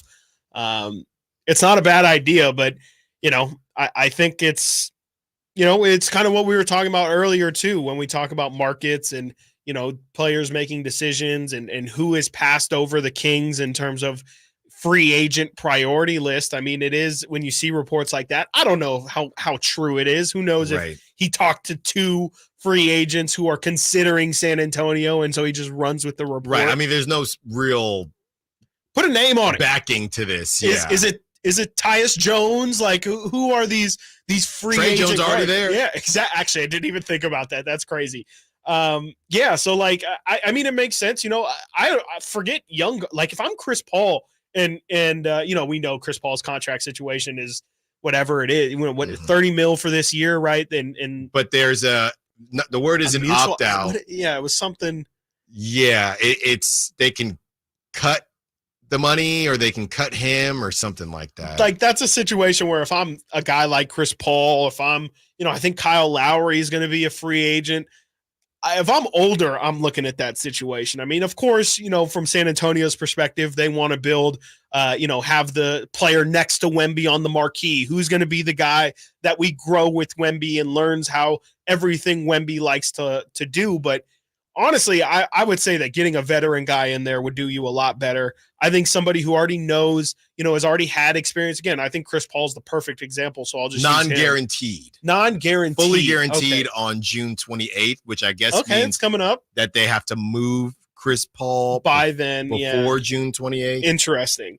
I mean, I would think that that's a perfect situation where you're going to go, your life is going to be easy. You already are setting Wemby up, and it's just all about that, because if you're a young guard, if you are a Malik Monk, if you are a Tyus Jones, I would think you're kind of, not that Wemby's taking shine from you, but at the end of the day, like, your job is to feed him, and if you do good, that's great, but at the end of the day, it's about Wemby. And I would think that if you're Malik or if you're Tyus Jones, maybe you want to kind of show, again, have a little ego and say, Wemby's awesome and I'd love to play with him. But at the same time, I'm not just a distributor. I'm not just someone who's here to set everyone up. I kind of have my own leap that I was planning to take, and I don't know if it's going to be there in a situation that we think it's going to be a winning one with Wemby, but who knows? Wemby goes down for 10, 15 games, and that all of a sudden becomes the worst team in the West, and all of a sudden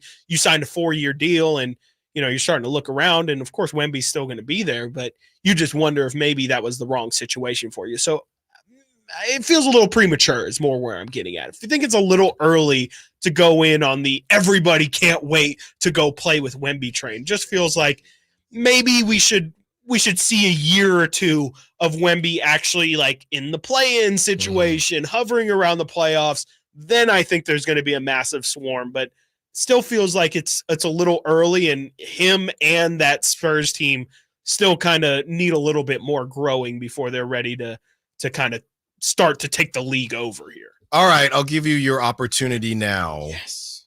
I'm not even excited. I don't even know. So former Niners, but before that's the tie-in that I'm going to use. Real quick, former quarterback Logan Thomas gets signed to the Niners. The Niners have been looking for a tight end, a tight end 2 for what feels like the last decade during this whole run. So he signed, but a former QB for the Niners is doing his thing in Minnesota. Yes. I heard audio from Tom Pelissero this morning, and I mean, the short of it is essentially Sam Darnold looks good in camp, which stop me if you've heard that before. And I mean, Pelissero was kind of getting at could potentially JJ McCarthy not start this season, and could Sam Darnold be more than I mean, he's still, I think the thought is he's going to be a bridge quarterback, but I think people thought the bridge would be a 2-week bridge, maybe a half season bridge, but I'll tell you what, after I'm not excited about a full season of Sam Darnold. I don't care. I've heard Sam Darnold does well in Niner camp before, and I didn't believe it. He's 26, by the way. And I'm sure he's doing fine. And, I think the Niners situation definitely helped him out. Playing under Shanahan, I think, slows things down, or you just get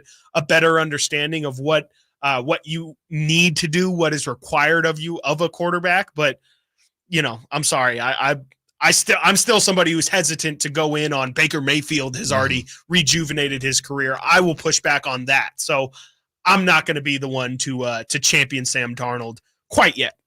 Maybe ask me in week 4 if the Vikings are 3-1. Right. So as of right now, I'm not listening to anything. And if they lose games, they're going to obviously see what JJ McCarthy can do. Right. They're not going to just continue to, there's no reason to do that. And it's always interesting. Especially now that Justin Jefferson's locked down. Right. There's no rush for anything. You just don't have, right. You do have the time, but you don't really have the patience for somebody that you feel like you've seen who he is, but talented thrower of the football and human jugs machine, man. It's kind of nuts that he is only 26 though. It's insane. I should have had you guess, because there's no way you would have guessed 26. Absolutely not. I mean, that's crazy to think of. Yeah, he already went through a whole life cycle of a Jets quarterback. And then, it was one season in San Francisco, but it felt like longer. Chris. Oh, no. All right. Can we tell everybody a secret? Oh, gosh. For tomorrow, celebrity birthdays. Guess when Sam Darnold's birthday is? Is it tomorrow? Oh, so God. Chris and I obviously are now going to know. Right. The question is, do we be Boy Scouts and we tell them? No. Or we just take the W? I need a W.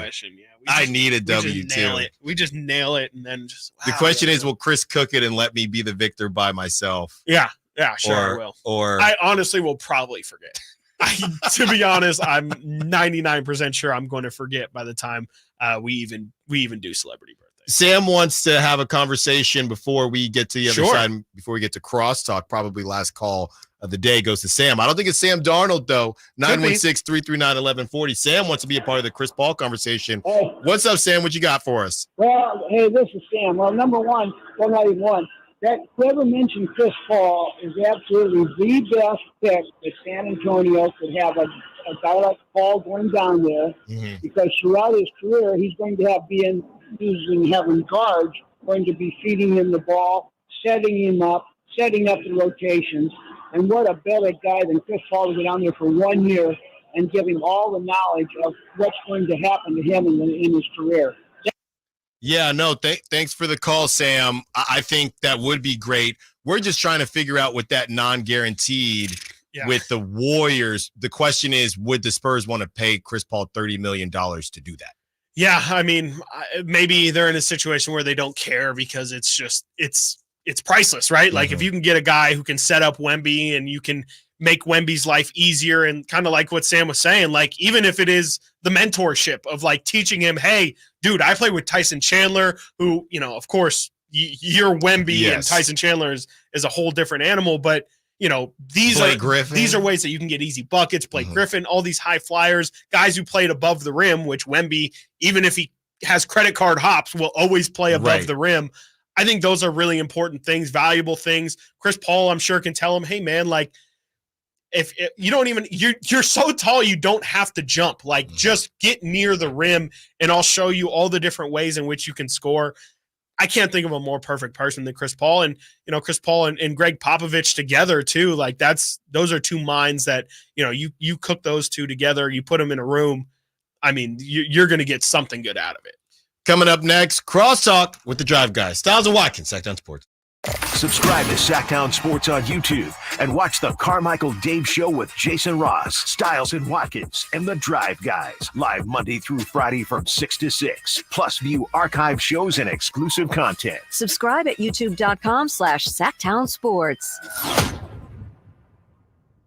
Hey, it's Carmichael Dave for my good friends at American Energy. Now, I've told you this before, but this is what we call extending a good deal. Right now, American Energy Heat and Air is offering an HVAC diagnostic for $99. Oh, wait. I'm sorry, never mind. They're offering it free. It's a $99 value, but you get it for $0. Let the American Energy team test your system connections and all the moving parts of that system to ensure that it's functioning properly. Now, this is a limited time offer. Call today to schedule your appointment at 916-520-9990. Speak to the company that has an A+ rating with the Better Business Bureau that's been making the greater Sacramento area proud since 1981. 916-520-9990 or AmericanEnergyAir.com. Tell them Carmichael Dave sent you. Call 916-520-9990 now. At the Good Feet store, we take pain very seriously. Whether in the foot, knee, hip, or back, Good Feet makes over 300 styles, flexibilities, and sizes of pain-relieving arch supports. With 26 bones, 30 joints, and over 100 muscles, tendons, and ligaments in each foot, a lot can go painfully wrong. So there's a trained arch support specialist at each Good Feet store to give you a precision fit. Come in for a free fitting and test walk. No appointment necessary. Good Feet arch supports are HSA, FSA eligible. The Good Feet store in Sacramento, Roseville, Vacaville. Online at goodfeet.com. Hello, Sacramento. I'm Emran Pilati, owner of True Sports Cards and Collectible Store here in Rockland, California, and the host of the True Sports Cards Show that airs right here on Sactown Sports 1140 every Saturday from 10 to 11 a.m., where we discuss the latest trends, hottest products, and deliver exclusive interviews with other industry leaders. And don't forget to visit our shop, True Sports Cards, at 6661 Stanford Ranch Road in Rockland and see what we have for all your sports card and memorabilia needs. Hey, what's up, everybody? It's your boy Kyle Draper. Drapes here for Mercedes-Benz of Stockton. We know Northern California has gorgeous weather, and I tell you what, this weather is prime for car shopping. How about a road trip in a newer pre-owned Mercedes-Benz? My friends at Mercedes-Benz of Stockton, they do a pretty cool job. They are the dream makers. They make their living outfitting people like you and I with the finest car in the world. Mercedes-Benz of Stockton's gorgeous new dealership, and you got to go check out their gorgeous new dealership, Mercedes-Benz of Stockton. It's only a half hour from Sacramento, straight down I-5. It has a huge selection of brand new and pre-owned Mercedes vehicles. They've also got an amazing commercial van center. So if you own a small business, their commercial van center can outfit you with Sprinter vans that can haul anything. And you can qualify for very generous tax breaks if you use it for your business. It's Kyle Draper from Mercedes-Benz of Stockton. Go check them out anytime online at MBF.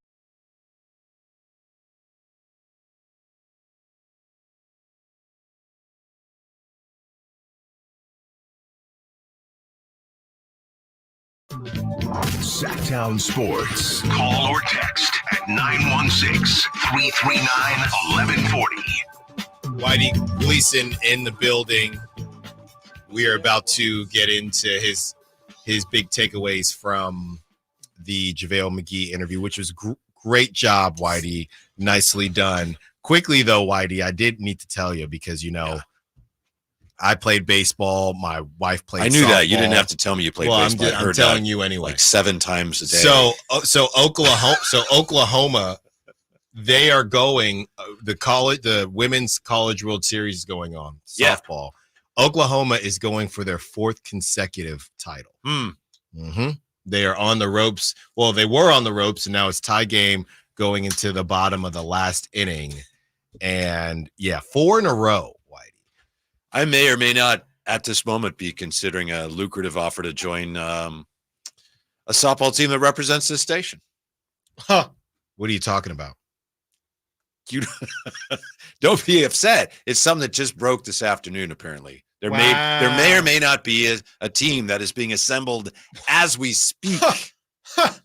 I'm signed on. There's no way you guys could have known because it happened. Like the germ of it was when you were doing your show. So don't feel sorry. Like, no, it's kind of already too late. I'm already sorry. Offended. Can we I just had nothing to do with it. Can we just rewind? Can we just rewind a little bit? So you're telling me that the station is creating a softball team. I hear that may be happening like today, like in the last hour. So are you willing to share your sources? No. If you're invited, the source will be. maybe my phone is right. I think the service in here is like just crazy. Happened. That door's been locked all day. It's just got the 5G. I'm sorry, Angel Reese. I didn't mean to hurt your feelings. Interesting. That is interesting. Well. Now that I've been stabbed in the back, let's continue on with the It's show. funny because the person that I was talking to about it said, I know Chris plays. It's actually where they got the idea from, probably. Is it an Achilles thing? I don't. No, I don't know. They were doing I'm you still the in the favor, IR. Probably, yeah. I think that's it. This is all going to once we get to Sutter Health Park. That used to be everything's gonna career ending. change. There was a time way back Oh, when. yeah. That was done. like if you tore your Achilles, like you might have been. It was nice knowing Alan. Everything's going to change once people see me swing that bat. Yeah. People are going to be like, this guy's like the Aaron Rodgers of radio. That's hosts right. here. That's right. I can do I it all. don't think that's. And you know what? At that point, and at that point, maybe I don't even want to play. Maybe I don't even want to play with. Right, you don't want to hurt anybody. Right? Yeah, yeah, because you got it back. Did I tell you? Did we already talk about the Middles Open story when one time I played softball? No. I thought you were going to say. So my buddy was really big into softball, and I had recently finished school and whatever. Fine, I'll play. It was that summer, I think. And my buddy. He says, hey, do you want to play softball? And, all the rules, don't hit too many home runs, whatever. I don't know any of this. So as Whitey will tell you, just a little leadoff hitter, my goal is to hit the ball up the middle. So I playing softball and my buddy. That's number one rule. Well, my buddy didn't tell me anything. Yeah. So we go to play softball and, I hit the ball and it goes right back to the pitcher. That's what I grew up doing. That's what I paid for my school. Yeah. And the guy goes, Middle's open? Middle's open today? I'm looking around thinking, I don't even know what that means. Oh, okay, guys, Middle's open and the rest of the team. So then now everyone's like all shaking their heads. So now they're trying to hit our pitcher. And I go to my friend, I said, what's going on? He's like, oh, yeah, you're not supposed to hit the ball at the middle. Yeah, it's like it's like the number one unwritten rule. I meant to tell you that. Yeah. Apparently, it's like a written rule now. Really? That's what I understand. Really recently, and I could be wrong. Maybe this person from the station heard that I go up the middle too much. Yeah, exactly. Middle's open. I'll tell you this, just to maybe put a bow on it. You guys shouldn't be insulted because when I was asked about it, I was told we can get you a courtesy runner. Okay. Wow, this person is just coming down. Do they want to have a team? No, I'm going to find out. I'm not leaving the building because, first of all, it's hot as heck outside anyway. I'm not leaving the building until I find out who this is. I was like, oh well, thanks. I don't. Thanks. I can move. Wow. Can I get a courtesy runner? Yeah, right. Can I get a courtesy runner? Wow, this is just outstanding. That's crazy. This is outstanding. Whitey, great job yesterday with the JaVale McGee interview. Honestly, he made it very, very easy. He did, man. Isn't he just like? Yeah. He just is himself, right? I mean, like that's very cliche, but it just felt like he's so naturally. He probably has a future in talking. If he his voice absolutely. is so deep. Yeah, great voice. What stuck out to you the most that he said from the interview? Obviously, you guys talked a lot about the thing that has drawn the most attention. I thought it was interesting when he talked about how teams are not afraid of the Kings, and I asked him if that's why teams were able to come from behind so often against them. And he said, "Oh yeah," and that's something that we would talk about. We probably talked about. And you kick around, and then for him, who's there to go, "Oh yeah, that's a big reason why we'd get ahead." Teams knew they could come back on us, and they. Teams just weren't uncomfortable playing against the Kings this year. And you could see that. Right. Yeah. I mean, it's funny because there's some times where we feel like we're seeing something, but we're not on the court. We're not in the locker room. We don't know. But for the most part, it feels like we were fairly spot on with a lot of the issues and the worries that we had. Do you think I know you were listening because it was around the 11 o'clock hour when you tend to listen. Do you think that the Kings have a leadership problem? No, I don't. I think it's subtle. I think if you have enough good players, some of that stuff that we all talk about, you need a dog. I know that's important, but I think if they had more talent, I don't think that would be as evident perhaps. And I think if they had a leadership problem, I think they would have splintered last year because they were up, they were down. There was a lot of forces pulling them apart. And I know leadership comes in different forms, but the fact that they were able to hold it together and it didn't end well, but I didn't think they were coming apart. There wasn't backbiting. There weren't guys quitting. To me, that shows that they were getting a lot of leadership, maybe from different people, but to me, they had enough leadership to hold things together through a difficult year. Whitey, I know sometimes you'll have like a really good perspective on, something, sometimes like I'll be really, or Alan will be really hot on something. And then you're like, I just don't think it's that serious or it's that deep. How did you feel about when he mentioned specifically that San Antonio game where they barely beat Wemby, they barely beat a Spurs team that's one of the worst in the West, and then the locker room, I guess he didn't really say they were happy or throwing a party or anything. I think he may have actually used the word happy. He did. Okay, I didn't want to misquote him or anything, but he essentially said, I had to step in the locker room and say, what's up with all the smiling face? Like, we shouldn't be satisfied with that. Yeah. What did you think that was kind of something, again, like that made my ears perk up? Did you kind of have that same sense, or was that a little bit of, that happens in locker rooms? Yeah, that was surprising. I'm with you. And it was interesting to hear him say that because, we all remember that game, right? Yes. And I think he said something about Wemby. I don't think Wemby played in that game. And it was during that streak where they were losing all those games, and it looked like they're going to lose another game to a bad team, and they came back and won. So I remember I was trying to, be positive about it and saying, hey, at least they won. And, a lot of people like Drapes and they're saying, so what? I mean, price of admission, a game like that. So I do remember that game. Yeah, that's really interesting that he was like, hey, we're supposed to win this game. Yeah. And to Alan's point, though, would you not, what would you say that, like, is that something that, because I hear that and I think that's kind of an institutional problem with that team. Like, in my eyes, if you're setting the standard of that's okay, like JaVale's not going to be here next season. So to me, that says that locker room still has that in there. Do you think that's a problem? I don't know. I tend to think, and I could be totally wrong, of course, that goes without saying, but I think if they get more talent, excuse me, I think some of those things are just going to naturally not be factors. I think if they're good enough where they're going to win those games, then we don't question so much, well, what's wrong with them? Why don't they have better leadership? Right. Their defense was bad, and I still think they didn't have as much talent as a lot of teams in the conference. Right. And that's what Chris was saying Yeah. too. This we're highlighting something. It was the Kyle Kuzma conversation, whether or not Kyle Kuzma is somebody that you have an eye on. Somebody came after you on Twitter about that, I saw. Yeah. Woo! Oh, about Kyle Kuzma? Yeah. Yeah. Well, and look, Kyle Kuzma, the question is whether or not Kyle Kuzma will make the team better. And to Chris's point, whether or not Kyle Kuzma is your guy. Okay, well, Brandon Ingram is not fixed. That issue that JaVale just talked about, okay, besides Jimmy Butler, 35-year-old Jimmy Butler and overpriced Jimmy Butler, what are we talking about? And you know don't what you I guys mean? also think that if Malik goes, and maybe he won't, but if he goes, then you lose even more of that? Yes. Oh, yeah. Because he's kind of that 100%. type of guy? Oh, yeah. 100%. Oh, yeah. So I just don't think you can afford, and now I sound like the people that live in Sacramento, I just don't think you can afford to say, oh, it's a decent deal on Kyle Kuzma, even though they want multiple firsts now. I don't know if you saw that.